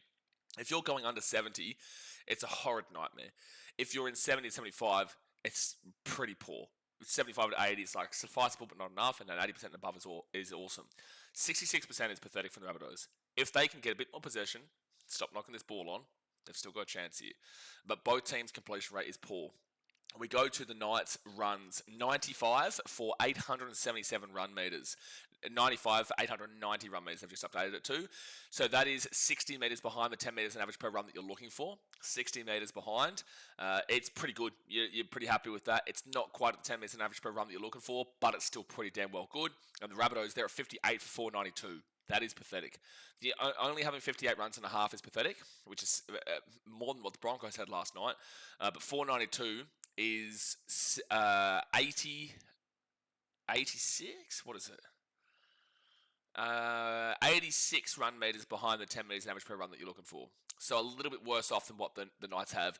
So it's unfair to give you the 10 meters average per run for the Rabbitohs to equal it out. If you were to give the 10 meters average per run to equal it out, 68, 78, 88, that's 37 more runs. 370 meters would go to 592, 692, 792. They would still be behind the Knights, actually. They'd be at about 850 odd, and that's with an unfair category. So realistically, you'd probably be looking at 800, which means that they're still down by about 90 run meters, even if you equaled out the possession. So the Knights are doing more with the ball when they've got it. Benham says, don't backtrack when the Rabbits come back. Bro, I just want to reply to this while I'm going through the stats. Do you actually listen to anything that's being said? Or do you just sit there, circle jerk yourself and just say, this is my way or the highway? Because nobody disagreed with you in regards to saying that the Rabbits couldn't come back. The issue is that you were trying to say that nobody else's opinion matters and the Rabbitohs will come back. Nobody disagreed with you. Moron. Post-contact meters, 219. The guy's a lunatic. The guy's not even watching. Are you actually just watching? Are you watching the stream? Or are you sitting there in fairyland, bro? You must be in fairyland. Nobody said the Rabbitohs couldn't come back in this game. Not a single soul. Actually, the whole first 40 minutes here has been me saying the Knights are a trajectory team and a common theme team to give up that second half comeback. That is literally what we've been saying the entire 40 minutes. What are you watching? Are you watching the same thing that we're talking about here? Are you watching a game, a commentary of somebody else and using me as the comment section or something? Who are you talking to? Who are you talking to? You're off your rocker, dude. The whole first half, I've been saying the Rabbitohs could still come back. You're an idiot. 219, you're an idiot, dude. 219 post-contact meters here for the Knights. 162 post-contact meters for the Rabbitohs. That guy's a moron, bro. It's incredible. Selective hearing. Gee whiz. So it's about 60 post-contact meters separating the Knights to the Rabbitohs right now. 37 runs. I would say that the Rabbitohs would be up on the post-contact meters if you give them the extra 37 runs to equal it out there. I would say the Rabbitohs post-contact meters is above the Knights there. But on its own pure merit right now, the Knights are above by about 60 odd meters. It's not that impressive there for the Knights, to be fair. Whilst the Rabbitohs, I'm pretty certain they'd be about 230-ish, is what I'd probably say. The line breaks, though, is killing the Rabbitohs. 6 line breaks to the Knights, 3 line breaks there to the Rabbitohs. That is dominant. That is a strong amount of line breaks, man. Sometimes you don't even see more than 1 or 2. Sometimes you don't even see a line break in total across both teams. The Knights got 6, and 3 is still good for the Rabbitohs there. But the average set distance, 25 metres and below, is pathetic. Turn the stream off. 25 to 30 is disgusting. 30 to 35 is underwhelming. 35 to 40 is hitting the marker. 40 to 45 is great. 45 to 50 is fantastic, and 50 plus is basically perfect.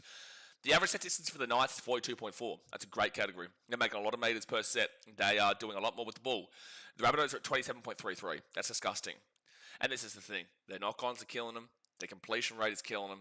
Their possession is killing them, which is because of the completion rate. And then the average set distance is only 27.33. That's not good enough. They need to work up to at least a 35. 35 is the marker. They're 8 metres below that. They're not even in an underwhelming category. They are in the disgusting category. That is a significant gap of 15 metres there for the Knights in advantage. So the Knights have dominated that first half regardless of the score there. Average play the ball speed, 3.55 seconds here for the Knights is in the average category of 3.4 to 3.59, and the Rabbitohs are at 3.39, which is just inside the fast category of 3.2 to 3.39.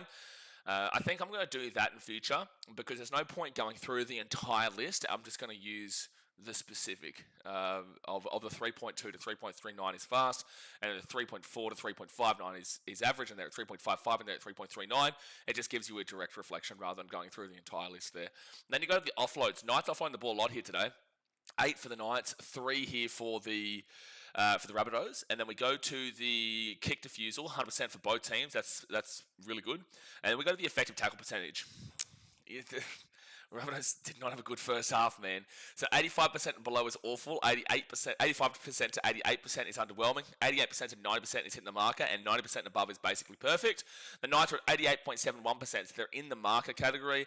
That's really good. They're happy with that one. 110 tackles made, very small though. Typical amount of tackles made in a half is 160 to 180. They're at 110. So they're 50 tackles made less than the average amount of tackles that you're seeing from teams in the first half or in a half in general. 9 missed tackles, though. Incredible. That's 6 missed tackles less than the average of 15 to 17. That's really good stuff. And the ineffective tackles is 5. That's on the average of 5 to 7. So 14 bad tackles in the first half through 110 tackles made is very solid. The ineffective tackles are hurting them the most because the missed tackles aren't actually that bad at all. 9 is really good. That's 6 less than the average. But we go to the Rabbitohs, and there's a big difference here. 84.46%. They're not in the underwhelming category. They are down in the disgusting category. 163 tackles made. That's in the typical 160 to 180 range. 21 missed tackles. So the average of 15 to 17 missed tackles, they are 4 above that with 21. And then the ineffective tackles is 9. So they are above the average of 5 to 7 by 2 there as well. So 30 bad tackles to the Rabbitohs with an extra 53 tackles made. So 30 bad tackles to 14 bad tackles. There's the game right there. You know, and the Knights have been showing just such unreal attack. But again, watch their second halves, bro. Watch the Knights' second halves. And then you go to the negative play. Both teams, wow. 3 and below is really good for errors. 4 to 6 is average. 7 above is awful.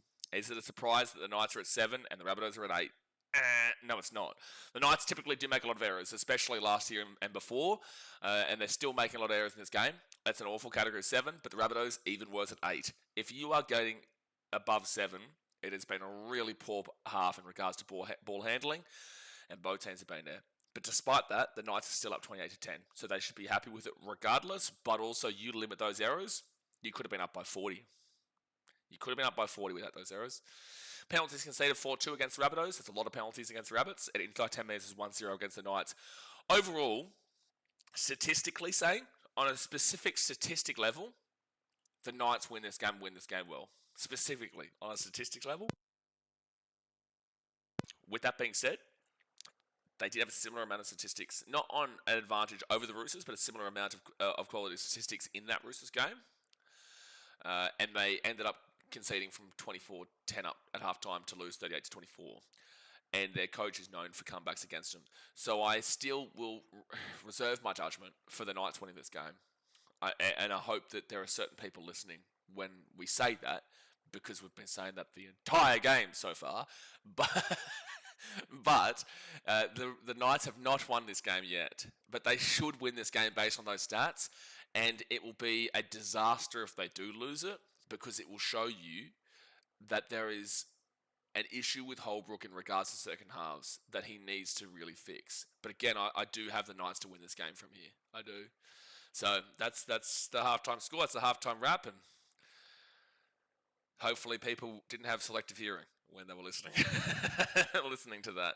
The home of the if the Sharks lose today, can you call them the Cronulla Scammers? They are the Cronulla Scammers. They don't need to lose today to be called the Cronulla Scammers. They are the Cronulla Scammers. Now, Mo says, oh my gosh, we're still on this. Bro, people, they... it's because people want to have like an internal ego boost. I used to be like this years and years ago. But people want that internal ego boost. I'm always here on this channel saying, if you believe that I'm wrong with something, please let me know in the chat. If I disagree with you, I'm going to have a passionate response. But at the end of the day, it's passion, conversation, and we're having that back and forth. But the issue is if you're having a disagreement, but you're not actually listening to what I'm saying, well, then there's no purpose there, because what I've said is actually kind of somewhat agreeing with your point. I'm not saying that your point will happen, but I'm also agreeing with your point. But yet you're saying that don't backtrack. It's just like, what are you talking about? What are you talking about? I'm okay with being wrong. I don't mind being wrong. I get tips wrong all the time. Well, I tipped the Rabbitohs here today before the game started, but I enjoy getting it wrong, because even though we watch every single game and you think you know what you're talking about, the more you know, the less you know a lot of the time. So it's actually, I enjoy being wrong and being aware of a different perspective that changes my opinion on something, and I'm okay with it. But that also, you do need to have some pretty solid evidence to prove why what I'm saying is incorrect as well. Super Eels fan says, if you see this, can you say hi to my dad Colin? He's watching with me. Get around your Colin. Get around your Colin. I'm so sorry that you're an Eels fan though, and to be fair, he's got Stupid Eels fan as his name, so I think he's going to agree with me there. I'm so sorry. I'm a Titans fan, man, so I feel your pain. I feel your pain. Brent says, don't backtrack. Move on. Move on. Casey says, why you call them scams, what it means. So basically, on this channel, if a team loses to like if they're in the top 8 or they're expected to be a good team, and Sharks are expected to be a decent team, 2 prelims in a row, but if they're like a top 8, top 9 team, you can see them on this ladder, and then they go and lose to teams below them, or they just look awful, have a million knock-ons, and they just look really poor, they'll go into fraud alert. They have to be in the top 9 though, because I can't show you a fraud alert for the other teams. They're all on fraud alert below. But it means that, you know, there's problems in the club, and they're not looking that spectacular right now. They can come off a fraud alert, they can come off a scam. A fraud alert is the first level to saying, keep an eye on them, they're frauds. The next level is scam. And that means that they are confirmed scammers, because the Sharks, I don't even want to get down this conversation, because the Sharks really tick me off. The Sharks are my mum's team. I want them to go well for her. I do like the Sharkies, a bit of a soft spot team for her, but they are scammers. And I know that Sharks fans understand that. They get it. They agree with it. Can they come off of scam? Sure. If they win against the Tigers today, they'll probably come off a scam. They'll go into fraud alert. They're not coming off a fraud alert in general, but they just really grind my gears, and they should grind your gears. They should grind everyone's gears, because they have a good team there. They have a good team, but they are frauds. It's as simple as that. But the second half has started, guys, and the Rabbitohs are going to bring this ball to the 15 now on first tackle. Silly Sausage says, Knights should win just because who cans back after being injured? Who cans back? And who's out injured from Bunnies? Again, the Knights should win, but I'm just saying, be careful of the Knights in the second halves. Third tackle out the 25. I've got a Sharks win today. So do I, Cods. Dream Baller and up. He's like, got to see how out. I probably still may have tipped the Sharkies, but it would have been a really tough one for mine. But with Dream Buller and Cottery Sow out, it really does give me a bit of confidence behind the Sharks. And I hate having confidence behind the Sharks, because they should never be a team you have confidence behind. The Dingo says, don't you love when Trell drops the ball on first tackle with a full set on Newy's line and blocker goes, I don't mind that from Latrell. Oh, that's a very, very Blocker Roach special. That is a Blocker Roach specialty, though. Like, are you surprised? But at the beginning of the stream, I saw that there was a young lad getting because the Nikita Tsu fight is this week. So they're promoting the boxing fight. And they had a boxing ring outside, and there was some kid who was getting a boxing fight with Blocker Roach. And I'm like, first I have to watch my Titans lose yesterday, and as disappointing as they were. And then not only that, but then I get to see somebody else live in my dream. And my dream is to punch someone with Blocker Roach in that boxing ring, because he's so infuriating to listen to. It's just such a disappointing weekend. Such a disappointing weekend.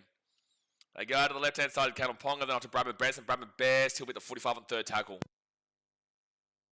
Kids living my dream. Do we confirm Buller's re-signing is true during halftime in the KO interview? Yeah, I always believed Dream. Well, I didn't say Dream Ball wasn't true. 4th tackle now for the Knights. And they'll get the ball offload to Dylan Lucas. He's had a cracking game today. 2 tries so far for Dylan Lucas. 5th tackle, Matt Croker, Cameron Ponga. Ponga, Brabham Bears gets that Whackamundos from the Rabbitohs. And that's going to be Rabbitohs ball here at the 18. Cosmos they've got Sharks. Bunnies win. Bunny power. Get around your Jermaine from Bris Vegas. Cosmos says, I would rather listen to Blocker all weekend than Phil Gould pre-origin. No way. Phil Gould's a muppet, but like he used to be the shit when it came to pre-origin back in the day. He used to be the shit. Even as a Queenslander, him firing us all up before an Origin game was unreal. Matty Duffy away here. Matty Duffy. Oh, good tackle on the end by Dylan Brown. Otherwise, Duffy was gone. Latrell Mitchell now. He's down the left-hand side and he's gone. Alex Johnson kicks the ball back over the top here. Chance for the Rabbitohs. Was there a knock on? Who got that ball? There's a try maybe for the Cody Walker here. But Matty Duffy and Cody Walker both got for this ball. It's going to be a try to the Rabbitohs. Watch the comeback here. But I need to see if Matty Duffy touches this ball with Cody Walker. This is a great try on the left-hand wing. Oh, Knights, I'm scared for you because you're second halves. I'm scared for you. But I just want to see Matty Duffy and Cody Walker both got for this ball here. I don't know. Because Cody Walker's got one hand on it, but he's not got a full grasp on it. This could be just straight up a knock on. I don't know what they'll call here. This is interesting because Cody Walker's hand stays on it the entire time, but Matty Duffy does put his hand up for it. I think this is probably a no try. Oh, I don't know because Cody Walker hasn't like bobbled it or anything though. So you say no try, but like Cody Walker grabs it there. There's no bubble though. Like it's awkward. This may be a no try. But I could also understand if it is a try because Cody Walker isn't like bobbling it and it has like like Duffy. I think it probably will be I don't know. I'm happy with it being a try or a no try. I'm okay with it being either or here, to be honest with you. Knights fans will complain. They've confirmed it as a try.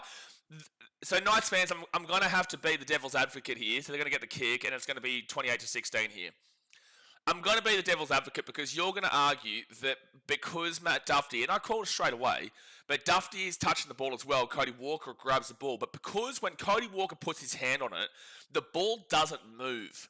So he brings it in, whilst Duffy does admittedly touch it, but he brings it in and the ball doesn't shift in movement. So it's not like he is bobbling the ball. If he bobbles that even a tiny little slight bit, then it's a knock on because Matt Duffy is touching it. But because it's not bobbling, they're saying that it's controlled, which means Cody Walker's got possession, and then Matt Duffy has never had possession, but he's just touching the ball while the ball's in possession of Cody Walker, which is why it's a try. So I can understand why you'd be frustrated there, but I have to be devil's advocate to let you know why they've given that a try, and I'm okay with it. And also the on-field decision. Samuel says, I love South, but that shouldn't be a try. I just kind of disagree. Like, I can get both sides of the argument here, but again, the on-field call was try, and if I can make the argument for it being a try, then that means it's not conclusive enough to call it as a no try. Because if the on-field call is a try, then you need to have guaranteed 100% evidence to overturn it. And I just think that if I can argue as strong as I did just then that means you can't overturn the on-field call. Do you know what I mean? Fifth tackle now for the Rabbitohs at the 50. And they're going to kick this ball down to the corner where the Knights, Ponga grabs it at the 10. And he will bring it out to the 15 to the 20. Good run. Oh, he nearly lost that ball trying to get the offload away. Aaron says, could that count as a forward pass, though, since Duffy was behind Cody? Well, no, because there's... Oh, Brabham Bess is away here. Brabham Bess is away here. Brabham Bess is away here. Brabham Bess is away here. The 50, the 40, the 30. Taken down to the 30 on the Knights, the Rabbitohs side of the field. Second tackle. The Knights on the attack now. Fletcher Sharp to Dom Young. Dom Young got out to the right. At least a good scramble back there from the Rabbits. Caelan Ponga, he'll cut this ball back at the 25. And then he'll get it across to Fletcher Sharp. Fletcher Sharp moving and grooving at the 20. I reckon just take the tackle at this point, lads. Dom Young, 6 again for the Knights inside 10 metres. And they're 13 metres away. Caelan Ponga at the 10. He'll get that ball to the grass and the Rabbitohs will pick it up. That's a bad pass from Caelan Ponga. Why is that a penalty, referee? Oh, he's called a late offside here. He's called a late offside here. So it's going to be a penalty of the Knights. It is a 12-point game right now. I would take the 2. I don't think they took the 2 when they originally should have earlier on in the game. They didn't. They should take the 2 here. Make it a 14-point game. This game is clearly heavy emphasis on attack. Take the 2. You have to take the 2 here. I don't know who that pass was for. So they've called a penalty here. I think it's a little bit of a dodgy, but either way, it's a penalty. Surely you're taking the 2 here.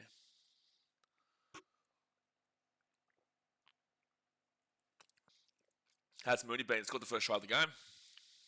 They are taking the 2, by the way.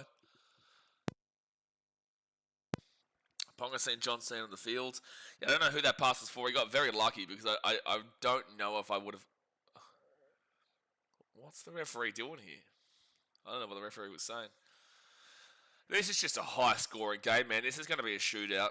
This is going to be Rabbits Raiders all over again. The 36-34 that we saw over there in Perth. Kalyn Ponga will get it. So 30 points 16 with 33 minutes to go here of the game. Don't forget, we've got, right after this, Sharks versus the Tigers at Cronulla, and then we have the Panthers versus Manly at CommBank Stadium. Ombeck says, I actually can't stand Blocker's commentary. Nobody can, bro. Nobody can. The only thing I'm jealous with Blocker is that he doesn't have to listen to himself. That's why I'm jealous of Blocker.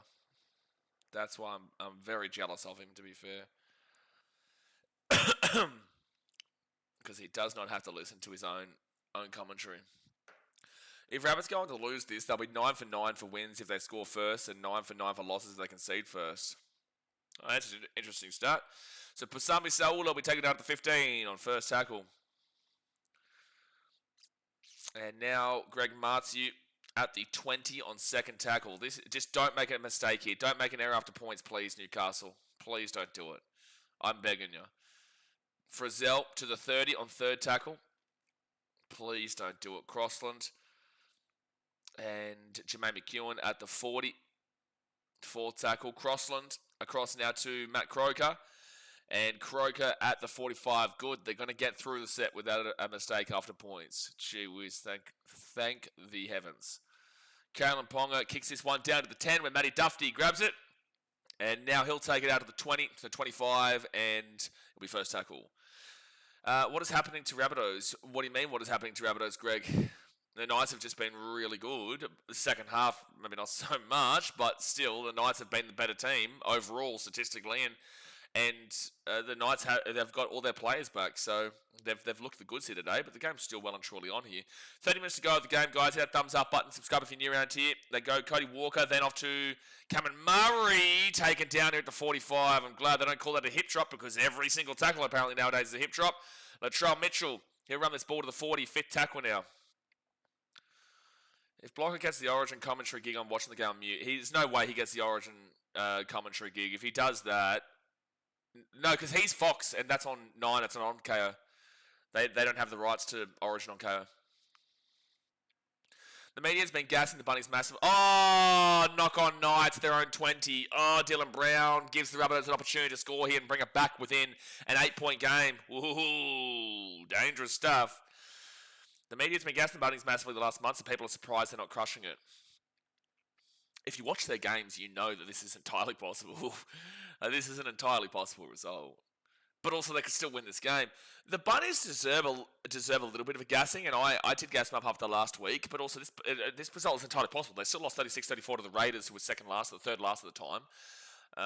And they still didn't look unbelievable against the Dragons, but they looked really good against the Storm, but the Storm also looked shit out. Matty Duffy gets the ball to the 15. The Rabbitohs do deserve to get some good rapport, but it's not like this result isn't a complete surprise. Before the game started, we said that either team could win this 13+, either team could win at 1 at 12, but I would tip the Rabbitohs 1 at 12 in a close one. Mamazelos off the key on Kolomatangi, and Kolomatangi, haven't seen him a great deal here today. He'll be third tackle at the 4. Back to Mamazelos, off to Humphreys. Oh, that's so bad from the Rabbitohs, bro. That's so bad. It's so bad of a knock-on. Cody Walker with a knock-on. 1.4 mil for this guy. Well, yeah, but one knock-on. Like, bro, Dylan Brown's come in and he's killed it for the Knights when he's been in. Like, that's insinuating as if like that was a bad signing. It's been a great signing for them. Aaron says, what are your opinions on Dylan Brown so far this year, especially for the amount he's on? Why? What? Just because of one knock on, we're now criticising Dylan Brown? At the end of the day, the Knights are currently well off, way better than what they were previously to this year. Why are we criticising Dylan Brown right now? And also, I understand there was a knock on just then from him, but like, why? Right now they're up 30-16 in a game that he's playing in, and I think they've. How many games have they lost when he's been playing? Because he's only. I think he's played 3 or 4 games for him this year. He missed out on a few. Give him more time. Well, yeah, it's only been 9 rounds. What do you mean give him more time? You're the one who just said 1.4 mil for this guy. Only one mistake. Michael, you're the one who just said 1.4 mil for this guy. What do you mean give him more time? You're the one that we're talking to here alongside Aaron.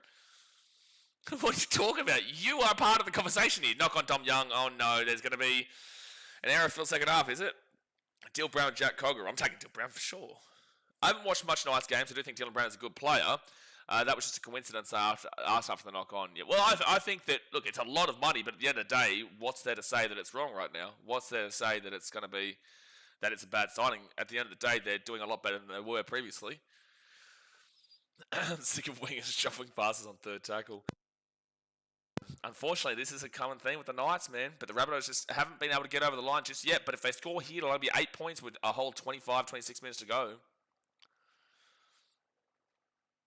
So Jamie Humphries at the 30. Rolls it back and they go. Mamazella slips over. And he'll be 27 metres away from the line. Rabbitohs score here and we are on for a big time finish. Yeah.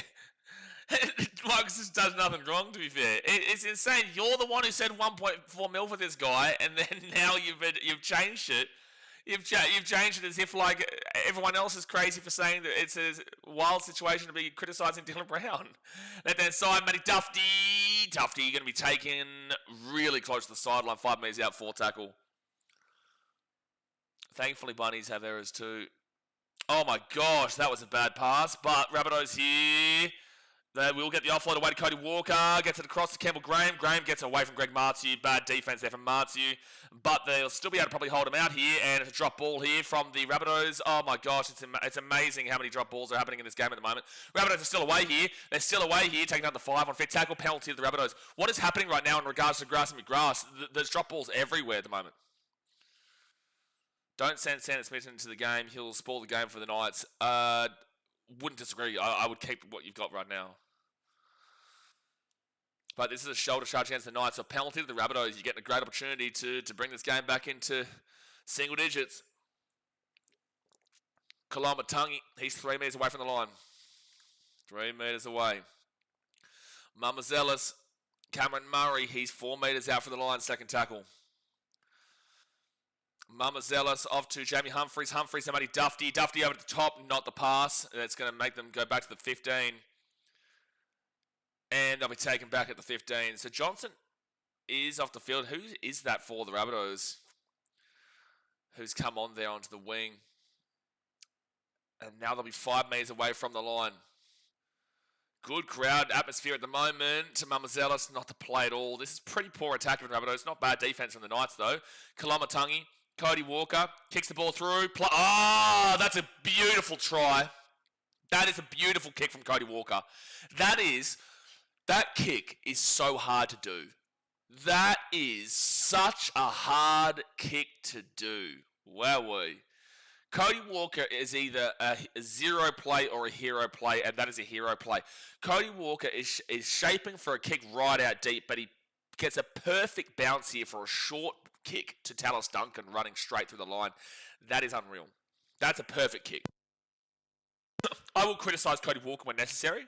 And Cody Walker cops a lot of criticism, but that is a perfect kick from Cody Walker. Short kick, bounce perfectly into Tallis Duncan, 10-point game, kick to come. The art of grubbering is manipulating that bounce. Exactly right. He knew exactly what he was doing there. I will criticise Cody Walker for his ill discipline. I will say that he can be quite poor at times, but he also can come up with plays like that, and that's going to rocket them right back into this game. Latrell Mitchell gets the kick, so it's an 8-point game, 30-22 with 24 minutes left here. Well, we knew this was going to be a close. We expected this going to be a close game, and it is currently won. Knights, that second half syndrome. Be careful. Be careful. I'd love to see the comparison of total points by the end of the season compared to last year's come season end. We are definitely on target for the most points ever scored in a season. 1,000,000%. 1,000,000%. And if someone can show us what the actual numbers are in comparison, that'd be brilliant. Someone last week or the week beforehand did, and they were saying that there was the most points scored in a single round ever. But, oh, wait, hold on.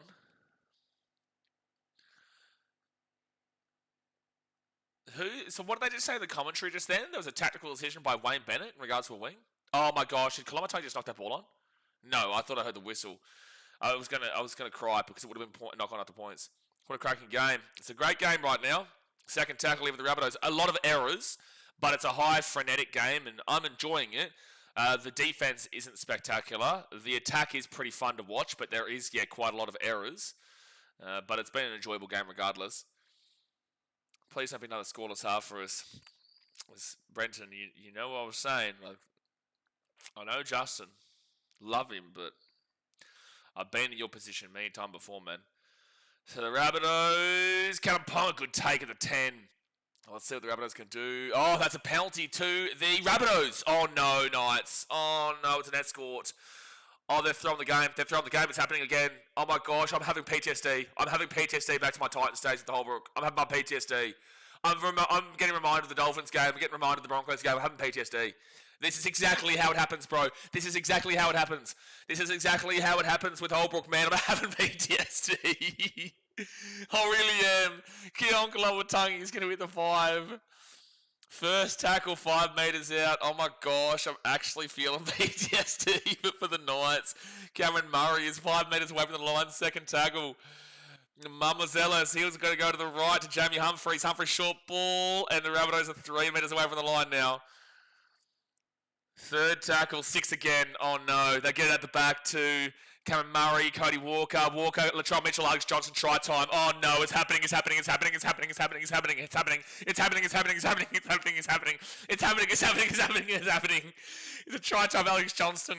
It's 30-26 with the kid to come. Oh, Brenton, I feel for you, bro. I've been where you are, man. I've been where you are. I've been where you are, brother. 30-26 with the kick to come. Oh, dude. AJ scores the try. Reese says, would this become the biggest lead loss? Well, this year, yes. Not all time, though. All time is Titans Dolphins 2023. Who is our coach? But the Rabbitohs will score in a corner, Alex Johnston. Record broken for AJ. It's actually happening again. It is actually happening, lads. 30-26 with 21 and a half minutes. There's still so much time to go. This is so reminiscent of the Broncos-Roosters game last night. I didn't believe the Broncos would come back in that one. I do feel like the Rabbitohs may now sneak this one on across. And at halftime, I said if the Rabbitohs can get this possession back to like 53, 54% at halftime in the second half, they win the game. Well, it's now 55-45. So it was 63-37 the first half, Knights way possession. Now it's 55-45. That's what happens. That's what happens. So big kick here from Latrell Mitchell from the sideline, and he shanked that one. Not the length of the Flemington Straight, but quite literally, it's landed on the Flemington Straight in Melbourne. 30-26 is the score with 20 minutes to go here of the game. Guys, hit that thumbs up button and subscribe. AIDS Game says the refs want to ruin this game. He's been with some ridiculous calls this half. Why? There was an escort just said, what's the bad calls that you've seen? I'll call it straight. What's the call? What is the questionable calls that you're talking about? Because that was an escort just then from Greg Martiu. What is the questionable calls outside of that? I'll entertain it. I'll entertain your thought process. But what are you specifically thinking about? Because I'm not too sure what we're talking about here specifically in regards to the penalties being unfair. Katrina says, come on the Newcastle Knights, you can beat them. Well, second tackle here for the Rabbitohs at the 20. And Mamazalas gets it off to Campbell Graham, and Campbell Graham to the 35. What is going on? I think I should start watching this game again. Oh, it's a crazy game. Cody Walker out of the left-hand side. Matty Duffy, the 40 on fourth tackle. There is still 20 minutes to go here. Like, it's an insane comeback, but this is what happens, man. Oh, luckily for you, Knights, it's a knock-on from the Rabbitohs. So the Knights will get the ball here at the 45. They will get the ball at the 45. But if anybody disagrees with the refereeing decisions, please let me know what you disagree with in the chat. I've seen the Knights that disagrees with it, but he's a Knights fan. I can appreciate him live during a game. He is obviously live. He's a Knights fan. I've been where he is before. I can appreciate that he will have a very, very strong perspective behind it being a robbery against the Knights, but I'm telling you it's not. I'm telling you it's not. Norman says, Rabbits take over, upset the homeboys. I feel like the Rabbitohs were favourites in this game, no? Or who was the favourites in this game? Dude, I hate when people say calm down. It's like, bro, you're watching a passionate channel. Like, if you want calm, this is not channel for you. Second tackle now at the 33. 19 minutes to go here at a game. Phoenix Crossland, Trey Mooney, then off to Cody Hopwood. It's third tackle. A try here would be massive Newcastle to take a past that one try score. Crossland to Dylan Brown. Dylan Brown at the back end, Cameron Ponga. Ponga then quickly Dane Gagai. Gagai taking down the 15-4 tackle. What a game this is. We've still got 2 games later on today too. And 6 again for the Knights. Massive. Massive. Do something with it. Capitalise on it. Stop the momentum for the Rabbitohs. Fletcher Sharp taken down at the 5. Taken down at the 5 on first tackle. Kalen Ponga. He'll go left-hand side, short side, back underneath to Dylan Lucas, who's scored a couple of tries already today, but he'll be taken down second tackle at the 7. Marzi loves escorts just as much as the Eels. Yeah, he doesn't mind an escort, the old Greggy Martiu. They give it across to Fletcher Sharp, then to Kalen Ponga. Kalen Ponga underneath to Cody Hopwood, and Hopwood's going to be 10 metres away from the line now, third tackle. This is why we love Rugby League, Casey. This is why we love the good old Rugby League. Oh, big hit, Jermaine McEwen. So close, 2 minutes out from the line, fourth tackle. Phoenix Crossland out to Dylan Brown. Brown short ball, Cody Hopwood. Oh my gosh, he's so close. Literally centimetres short of the line then. Phoenix Crossland, Dylan Brown. Brown, big pass across. Chance for Greg Martiu. Try time. Try time for Greggy Martiu. So he makes up for his mistake. It's on the corner though. But it is a try time in the corner for Greggy Martiu. He gets that one down. It's 34-26 with 17 minutes to go here. I don't know what that defense was from the Rabbitohs on that fifth tackle. It was pretty good defense for the most part until that last one. But Dylan Brown gets it across. Yeah, I don't know what the defense was there. Rabbitohs had plenty of players there, and yeah, they just didn't have it. The power from Greg Martiu is super strong here. But that's a strong try. I don't know how the Rabbitohs were so short on this side. He does get it down easily. Easily. Knights cannot beat the Bunnies unless Ponga and Bradman best play. Okay, I don't understand the point of that comment, but sure. I'm pretty certain he just gets this down, doesn't he? I'm pretty certain his feet stay in. Oh, yeah, his left foot was actually closed, but it stays up in the air. Stays up in the air, so try time there for the Knights. But still 17 minutes to go here. Wow, wait, what a game. Dude, Blocker actually pains. I'm in pain hearing Blocker's voice, eh? Blocker's voice is just, it's just so grinding. And he says, we are back. Who's back? Who's back? What an amazing game. No, it's a good game. A lot of errors, a lot of mistakes, but like a lot of high-scoring points and off of good attacking moves as well. Defense isn't great, but like I'm actually still enjoying the game regardless. This game is coming for the Cowboys and Sharks. 80-plus points scored last week. There's still plenty of time for that to happen, sure. I don't think so. I don't think we'll see that many points, but like entirely possible. Ponga will get the kick. That's a big kick. That's a big kick from the sideline there. That's a big kick from the sideline there. The Knights lead 36-26 with 16 minutes to go. Every time the Blocker speaks, my brain feels like a potato. That's because he's just getting on the same wavelength with the potato IQ. That was one heck of a kick. It's an amazing kick considering we know the wind is strong here today, and Latrell's having an awful day on the boot, so it's showing how good of a kick that was from Kalen. But still 16 minutes left here. Please don't make a mistake off points here, Knights. That's all I ask. I'm begging. I'm begging. That's all I ask. That is all I ask, man. Do not make a mistake off of points. All right, the Knights, they'll get this ball here at the 3 through Fletcher Sharp off to Trey Mooney. And he'll get this ball to the 15. Ponga is ready for Queensland #1 jersey. We'll see. We'll see. Probably, but we'll see. Reece Walsh is still there. Second tackle here. We've only seen 1 week so far with those two guys there. Third tackle now at the 25. Third tackle. Yeah, you gotta love the old bum me. But obviously, we're in a hectic game. Oh, to knock on off the points. Bang. There you go. Guys, let's focus in on the rugby league. We're in a hectic game right now. Ask me about Vietnam and bun me and NFL teams and whatnot. But we're not in the last 15 minutes of a game that is actually really hectic. Feel free to talk about it in the early parts of the Sharks-Tigers stream next one, or even the Panthers-Manly game. But right now, we're really going to focus because this is a pretty hectic finish we've got right now. And then we've got someone saying off topic, but just as I say that, we've got a comment saying off topic, but how about the Pistons? And not having to crack at anybody, but it's just like, hectic game. Let's focus, and then we can come back to talk about it. But also, I had a bun me this morning. Beautiful. So 8 line breaks to the Knights, 4 to the Rabbitohs. This is a good game, Michael. It's fun to watch. Matty Duffy right inside to Campbell Graham, and Campbell Graham's at the 30. But again, there's those knock-on after points. Yeah, Gags hasn't been fantastic for the Knights today, Brenton. You're right. 15 minutes to go here, and Campbell Graham, I think, has been hit high here because he does look like he's genuinely been hit on the eye. His eyes are like closed, like full on. Surely he's been hit high then. Maybe it's a head clash. No contact with the ground. Oh, I don't know. There's nothing really. He's claiming something hit his eye or something. Maybe like a bit of dust has gone into his eye or something. Because the shoulder hasn't hit. Maybe a bit of grass or dust was gone into his eye. Because like you can see the tear from something going into his eye. So it's not because of Greg Marty. This isn't a penalty. But something has clearly gone into his eye. He's not faking this.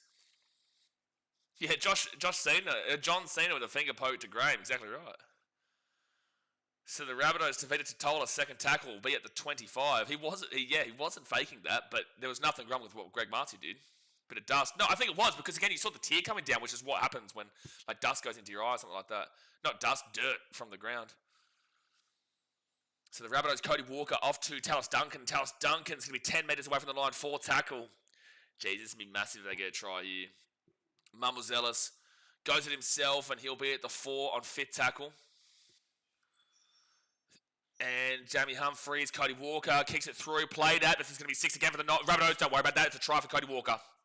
We've got a game here, folks. We have got a game here, folks. 36 to 30 with a kick to come, and it's about to be 36 to 32. The ball gets kicked into a Knights player, bounces back for Cody Walker. He will score under the post. It's about to be a 4-point game with 14 minutes to go here. Defense is optional, Cosrip, but also this one's a bit tough to criticise because it's an unlucky bounce here from the Knights' perspective. It goes off of Dylan Walker and Jermaine McKeown into Cody Walker, and then because they're all coming across the right-hand side on their defensive side, the Knights aren't going to have a player to pick up Cody Walker there. Like I said about 30 to 40 minutes ago, this has Raiders-Rabbitohs game all over it, 36 to 34. Well, bang, it's about to be 36 to 32, and there's still 14 minutes to go here. We are seeing an influx of points in 2026. It is actually outrageous, but I'm still enjoying this game. I wouldn't typically enjoy a game that has this much points in it, but this is still a pretty fun watch. So 13 and a half minutes to go here, 36 to 32. Moses, one of the best games this season, in my opinion. I think last night was pretty good, man. Broncos Roosters for mine last night was pretty spectacular. Who else would you guys, what other games would you include? Obviously, we've been here for every game, but I can't think of it off the top of my head. What other games would you include? Larry Johnson says, who do you feel like has the momentum to win this one? Honestly, mate, they both have the momentum. They both do, but Knights, Holbrook, typically known for giving up big leads and big comebacks. They did it against the Roosters the other week where they're up 24 to 10 at halftime and lost 38 to 24. And then obviously we know about Holbrook and his Titans days. Let's just see the Rabbitohs not knock the ball on at the points here. Every team does it. First tackle for the Rabbitohs at the 13. So the Knights are well known for giving up the comebacks, but also their stats just really in the first half should have dominated and finished this game off, but they haven't been able to, and the Rabbitohs are still in it. However, the Rabbitohs did lose a very close one with the Raiders where they stuck in it like this and kept it close like this, but lost 36 to 34. So you argue the momentum is with the Rabbitohs, but you could argue both sides. Cody Walker left hand side, Matty Duffy, Latrell, Mitchell shoves off Dane Gagai. Oh, gets it back to Duffy. Duffy here at the 20, at the 40, sorry. Now he's at the 35 on 4 tackle. They are on the attack here, the Rabbitohs. They give it to Cody Walker. Cody Walker across to Tallis Duncan. Tallis Duncan runs it into the line himself. He'll be at the 25 on 5th tackle. 12 minutes 40 to go here. What a game. Mumbles Ellis. He'll get to Jamie Humphries. Humphries puts that ball up into the air. It's so frenetic. The Rabbitohs will... That's an escort there. There was an escort there from Bradman Best, but they're not going to call it because he does go with one hand. One hand thing doesn't exist anymore, by the way. First tackle for the Knights at the 10. Greg says Roosters 13 plus against the Titans next game. No one gives a fuck. Cosrip says more points to come yet. Aaron says Tigers versus Para Easter Monday was epic. That was pretty epic. Man. I still really loved that Roosters Broncos game last night, though. Yeah, 7 Sean just coming for a slap of Greg. Cotta Christie says up the was. Surprised it's not a penalty. Yeah, I'm surprised it wasn't a penalty for an escort there. But Kanaponga gets his ball to the 45 on the Knights side of the field. Fit tackle. Katrina says, go Newcastle Knights. You can be the Knight of the captain of the Panthers. That doesn't even make sense. So Dylan Brown's going to whack that ball down to the 20. And Graham Talfa. Moala Graham Talfa brings out to the 35 now. First tackle. 11.5 minutes to go here. Warriors vs Stormers not in the conversation. But it was good for Warriors fans, but not in the conversation. Second tackle now to 50. Cowboys Sharks was awful to watch. The Cowboys Sharks was absolutely awful to watch, Azzy Sports. What are you talking about? This game has had at least a lot of intensity to it. Cowboys Sharks was an awful game to watch. Fourth tackle now at the 38. That is an off your rocker comment. There you go. Jamie Humphries to Cody Walker. Cody Walker, quick passing. Duffy, Latrell Mitchell. Latrell Mitchell gets it off to Alex Johnston. Johnston will nearly get taken over the sideline, but he's 25 metres away from the line. Fit tackle. I'll get it across now to Cody Walker. They put this ball... Awful kick. Just a horrific kick there from the Rabbitohs, and it's a 7-tackle set for Bradman Best and the Newcastle Knights. 10 minutes to go here of the game, folks. Hit that thumbs up button, subscribe, comment in the chat. Do you think the Knights hold it out, or do you feel like the Rabbitohs will find a way to sneak the win here? Footy Dad says, does Dogs Panthers join the convo? Upset vibes, sure. You know, in regards to upset conversation... yeah, okay. That was pretty enjoyable to watch. I wouldn't say it was as good as like Broncos Roosters last night, or even so much to say this game, but it was still a fun watch. I think it's a part of a conversation, but again, the Bulldogs still won that game by 13 plus, but the upset really does carry it there. Fletcher Sharp to Callum Ponga. Callum Ponga, he'll go over the sideline here. Yeah, 100%. He's lost the ball forward as well. That was so silly there from Callum Ponga. He didn't even go over the sideline. Dufty now can get breakaway. Dufty brings his ball to the 43. Feel the intensity in this game right now. Wow-wee. Bad defense is okay in a high-scoring game. What you don't want is a Dragons Doggies style game where you get low scoring and mistakes. I love low-scoring games, but when it's good attack on good defense and the good defense is coming up trumps, I would prefer that over the high-scoring games. But that's going to come out the back here for the Rabbitohs at the 45, and Johnson's going to be taken back at the 50. That was such a bad pass. Third tackle. I prefer a low-scoring game, but it has to be great attack up against great defense, and the great defense winning out trumps. So Matty Duffy's going to spread this ball to the right-hand side. He'll get the ball offload to Campbell Graham, and Campbell Graham gets through, taken down to the 43 on 4 tackle on the night side of the field. Back to Graham Talfa. Off to Tavita Totola, then off Cameron Murray, quick passing, Cody Walker, Latrell Mitchell, they're away here, Alex Johnston to the 30, the 25, the 20, the 15, he gets the ball away, Latrell Mitchell, oh my gosh, Latrell Mitchell, baby! Latrell Mitchell with a barnstorming try. Oh my gosh, what a game. Latrell Mitchell... Take a bow, staying in the field of play here. That is insane for him to score that try. High-scoring games are not entertaining the slightest. Mitchell, I'll say this game is entertaining. I will agree with you normally, but this game has been really entertaining to watch.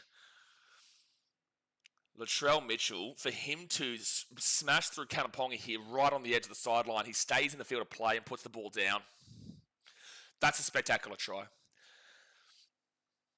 How did he keep in the field of play? That is a spectacular try from Latrell Mitchell. Wowee. Mo with the 5 that did donations has come back perfect. Well, it's not over just yet. They've got to get a kick from a sideline here. It's not going to be an easy one. But Trell Mitt with the try time. You're never usually going to see me this excited about a game that has 72 points, by the way, guys. So don't get used to me being this excited about this kind of game. But this is an amazing game right now. I don't know why Knights fans are booing. That's clearly a try. It's clearly a try. Aaron Brashida, welcome back to being a member, brother. Appreciate the support. Appreciate the support, my man. But this is a huge kick for Trell. If they take the lead here, wow. Wowee.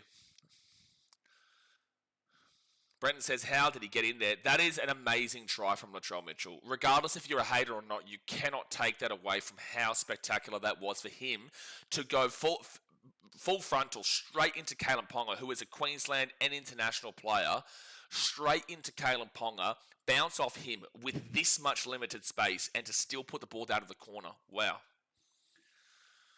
Unbelievable. But this is a massive kick for Latrell from the left-hand touchline. And he thrives under these moments, man. We've talked about it before. We thrive. Someone time out Benjamin for the rest of the game. You've ruined it for yourself, bro. I'm not going to deal with someone who has selective hearing, mate. Time him out because he hasn't been listening to a single thing we've been saying the entire game. Do it for 30 minutes and then we'll see him in the next one. Latrell Mitchell will thrive under the moment. Thrives under the moment with a conversion. 38-36. That's a moment, baby. That's a Latrell moment. That's a Latrell moment. No, Mitchell, time out to the next game. We're not dealing with him for the rest of the game because he's not listening to anything we're saying. 38-36. He thrives under the moment, Latrell Mitchell. He gets the big-time try. He gets the big-time conversion. He's missed a lot of conversions today. But come at the man, come at the moment, and come at the points. 38-36 with 7.5 minutes to go here of the game. What a kick. What a kick. Across the body, too. Brilliant stuff. Brilliant, brilliant stuff. He is him. He really is. 38-36 with 7.5 minutes to go. It's not over yet, Knights fans, but trust me when I say I know what it feels like to go through these comebacks. First tackle now at the 15. Because the coach, who was an amazing... Oh, Matty Duffy lost the ball there. Well, Knights, here's your chance. Here's your chance. Here's your chance. Plenty of time left here for both teams to still score. Anything can still happen. This game could still finish 44-42 or something like that. Best game of the year for sure. I would say right now that, yeah, I'm really enjoying this game. But let's see this Rabbitohs defense. Let's see this Rabbitohs defense right now. 6.5 minutes to play. Knights are going to go on the attack. Newcastle score here, Justin says. We'll see. Knights here. Fence Crossland to Dylan Brown. Brown runs this ball into the line at the 13. Even if they get a penalty, you take the 2 and tie it up 38-38 kind of deal. Do they have a 2-point field goal taker in this Knights team anyway? I don't know if they do. Who would kick that 2-point field goal? Does Dylan Brown have 40 metres in him? I don't know. Second tackle, Fence Crossland at the back now to Dylan Brown. Dylan Brown. Oh, Trey Mooney! Trey Mooney with the try time. 40 points to 38 with a kick to come. It's about to be 42-38. Guys, it's not over yet. This game has got so much. This is actually ridiculous. This is ridiculous. It's Knights 40, Rabbitohs 38 with 6 minutes to go here of the game. This game's nuts. This game's nuts. Trey Mooney with a double. This game is absolutely nuts. Absolutely nuts. And there's still 6 minutes to go here. 78. It's about to be 80 points scored in this game, and we could still have 2 tries with how it's playing out. What a game. Trey Mooney with a double. Game of tennis, it really is. Advantage Knights right now, but there's still 5.5 minutes left. It's a great offload there from Dylan Brown. Brenton says, I'm nearly down to full vape watching this. That's funny.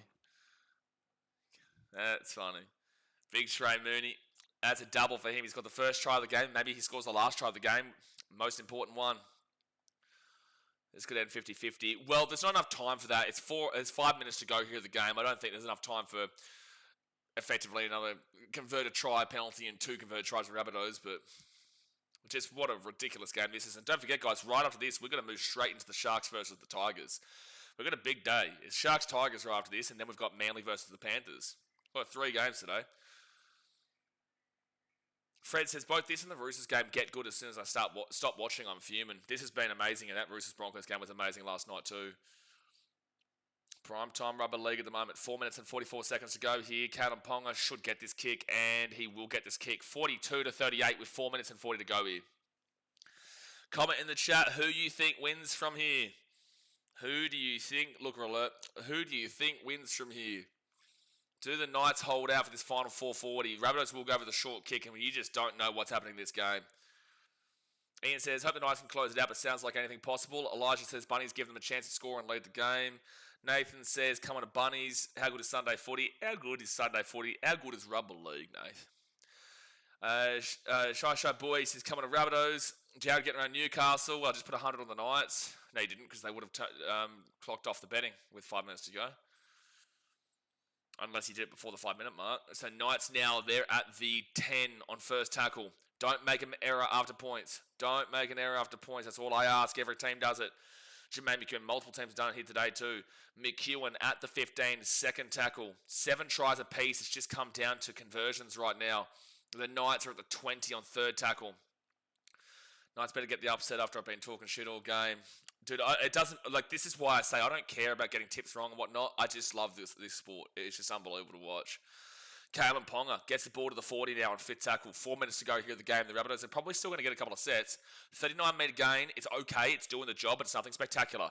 Not a good kick there from Dylan Brown, though. The Rabbitohs are going to grab this ball at the 30. Alex Johnson on the run. He'll be taken down at the 30 on first tackle. Not a great kick, though. Puts the Rabbitohs into a decent enough position. They're not coming out of their own 20, which is what you need to do. Force them out of their own 20. Second tackle now at the 35. 3.5 minutes to go here in the game. They go to Keon Kolomatangi, and Kolomatangi's going to bring this ball to the 50. In the space of 3 weeks, the Rabbitohs may be about to lose 2 games while scoring 34 points and 38 points across those 2 games. Latrell Mitchell out to the right, left-hand side, they're away. Latrell Mitchell taking down to the 28 on 4th tackle. They're into the attacking line. Alex Johnston, who has got the moment in them. It's going to be Humphreys, then off to Tavita Totola, and Tavita Totola is at the 20 on 5th tackle. A penalty does not matter. It matters in regards to getting another set, but it does not matter in regards to getting equal. Humphreys, Cody Walker, steps. Cody Walker, you're an idiot. Like, Cody Walker, he's so dumb but so good sometimes, but so dumb but so good sometimes. Him running the ball then into the line and then getting angry at other people, that is stupid. That is stupidity to a T. Cody Walker runs the ball into the line and then blames everybody else but himself. You are the reason for giving the ball back to the Knights there. Solely you. You demanded the ball. You ran the ball into the line. You got tackled on 5th tackle. That is on you, Cody Walker. Classic Cody Walker. To blame everybody else but himself for that moment. Second tackle, and they give it to Jermaine McEwen, and they'll be at the 30 now on third tackle. They go to the right-hand side, and it's going to be Jacob Saifidi, who's been brilliant this year. 4 tackle to the 42. I feel like the Rabbitohs are only going to have 1 full complete set, maybe 1 tackle outside of that, but they'll get 1 full complete set here. Phoenix Crossland, Dylan Brown, and he's going to put that one into the corner. Better kick there. That's going to be at the 20. And Alex Johnston gives it to Matty Duffy. And Duffy nearly breaks through. But he'll be at the 25 on first tackle. 2 minutes to go here.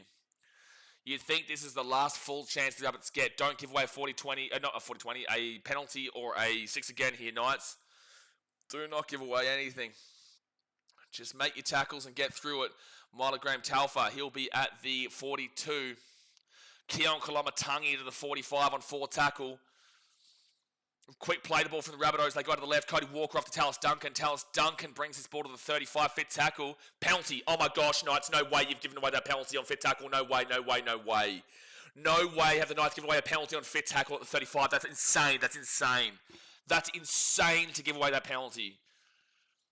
I knew this clown was going to blow the whistle, Cosrip says. He's on report. I think it was a high tackle, was it? This game's insane. 28 metres away here. Rabbitohs could steal it at the death. Oh, really? I think he's bounced off his shoulder there. Either way, Rabbitohs here, 25 metres away. Hit that thumbs up button. Subscribe if you're new around here. Shark Tigers right after this. Tavita Totola is at the 20. 1 minute and 7 seconds to go here. Rabbitohs in the attack. On the attacking line, Sean Kepi taken down to the 13, nearly a high tackle there, probably more high tackle than the last one. They go to the left-hand side to Jamie Humphreys to Keon Kolomatangi. Kolomatangi still going here, taken down to the 9. 3rd tackle, and penalty to the Rabbitohs here. 50 seconds to go. It doesn't matter because they can't take the 2. Time is off here. 46 seconds to go of the game. Oh my gosh, they're looking at it for a potential bin. They're looking at it for a potential bin right now. Oh, no, that's fine. That's not a bin. That's it's a late hit. It's a big hit, but like that's fine. There's no sin bin there. Okay, 46 seconds to go here. Callum Ponga on report, but it's fine. Kolomatangi, he's going to run this ball to the 3, to the 2. 43 seconds left. This would be wild for the Rabbitohs to steal this at the death. Mamazelas, Sean Kepi. Oh, a high tackle arguably, but it's fine. Second tackle, 2 minutes out here. 35 seconds to go here. Mamazelas, Jamie Humphreys out the back. Matty Duffy. It has to go down. Third tackle at the 5. And now the clock's off. Oh my gosh, this is insane. 23 seconds to go here. There's a player down injured right now for the Knights. This will benefit them. God bless the player injured, but this will benefit them for the fact that they will get to set their line again. It's not a bad thing that I'm saying against a play here. It will benefit the Knights line. Jacob Saifiti's going to have to come off for a HIA. He won't be back today. Biddy in timeout, please. Way ahead of the actual commentary, moron. Okay, yeah. Mods, keep an eye on that. So fourth tackle now. Oh, it'll be still third tackle of the Rabbitohs. There's 23 seconds to go, but we're just waiting for a HIA here. Just wait till you hear me commentate it, guys. Yeah, Saifiti's come off the field. Knights have a set line, though, because of that HIA that stopped clock. 23 seconds left. The Rabbitohs go to Koloamatangi. Koloamatangi off here to Cody Walker. Latrell Mitchell taken down to the 10. Fourth tackle. 16 seconds to go here. They go left-hand side, Latrell Mitchell over the sidelines. Lost the ball. Game over. Knights win. Bang! That's huge. Oh no, why is he checking this? Oh no, why is he checking this? Oh no, why is he checking this? There's a biffo. There's punches thrown. What's happening here? It's going all over the place. It's firing up. What's happened here? Why are we going to the bunker? Why are we going to the bunker here? There's a biffo as well, Tallis Duncan and Trey Mooney. 6 seconds left, but the referee has blown time and he's looking at maybe the bunker or something. And now there's Cody Walker going with Matt Croker or something. Shit, there's a biffo here. This is wild. The atmosphere is insane. This has been definitely the best game of the season so far. Like, both teams' defense, criticise it, but both teams have been great on the attack, and this will be great for the Knights if they've prevented this one, which I think they did. But the referee did blow the whistle for something. We saw the ball bubble out like that. We get it, but like, what's the call here?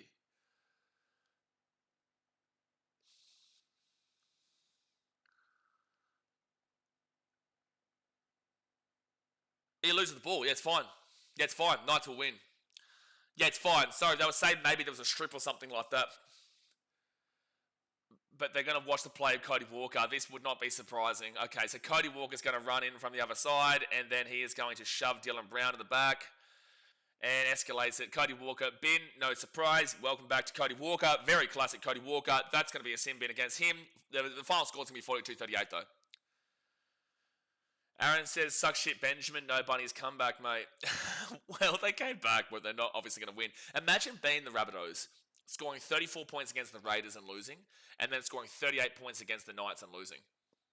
They have scored 72 points collectively across 2 games and lost both of them. It's a penalty because Cody's coming, not a sin bin. But it's classic Cody. Classic Cody. Kozriff says, those kids had the best angle of Latrell getting mobbed.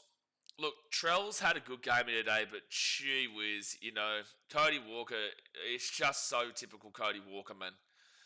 He's so typical Cody Walker. I don't think they should have gone short side there. I do think they should have opened up the play a lot more, but at the end of the day, what a game. What a game. Nelson says you called it, Cody Walker bum. Cody Walker is not the reason for that not being a try, but he's just so enigmatic. He can either make an amazing kick like he did for that try, that sneaky little try before, or he can be so ill-disciplined and just so frustrating to watch, and it's more so the frustrating part. For both these teams here today, Knights, amazing attack, but defense shocking. Rabbitohs, amazing attack, but defense shocking. So, this has been an exciting game, and you should be thrilled with the win here for the 2 points, Knights, but please, the defense and the second half comebacks thing is still a thing. We saw it with the Roosters game. We've nearly seen it again here with the Rabbitohs game. It is a room for caution. You've won the 2 points. That's the main thing, but it is absolutely room for caution as to the fact that the Knights are not a great second half team. And the Rabbitohs have consistently given up a lot of points of recent note. So, you take the 2 points, but just be aware second halves are very much concerned for you. And Rabbitohs, you can score points, but you're actually conceding a lot, which is far and few between from that Tigers game where you held them out over and over and over and over and over and over and over again, man. So a lot to take from this game, but at least for the Knights standards, they do take the 2 points. Jess with the £5 donation. Appreciate you, Jess. Thank you very much for supporting the channel. But guys, I'm going to jump off. I'll be here in 5 minutes' time for the Sharks versus the Tigers game in Cronulla. That should hopefully be another belter. There is actually a couple of outs there for the Tigers in Dream Buller and Api Kotawi South. So we'll see you over there in just a few moments' time. Obviously, hit that thumbs up button, subscribe if you're new around here, and I'll be back in just a few moments. Thanks for watching. Catch you later. See ya.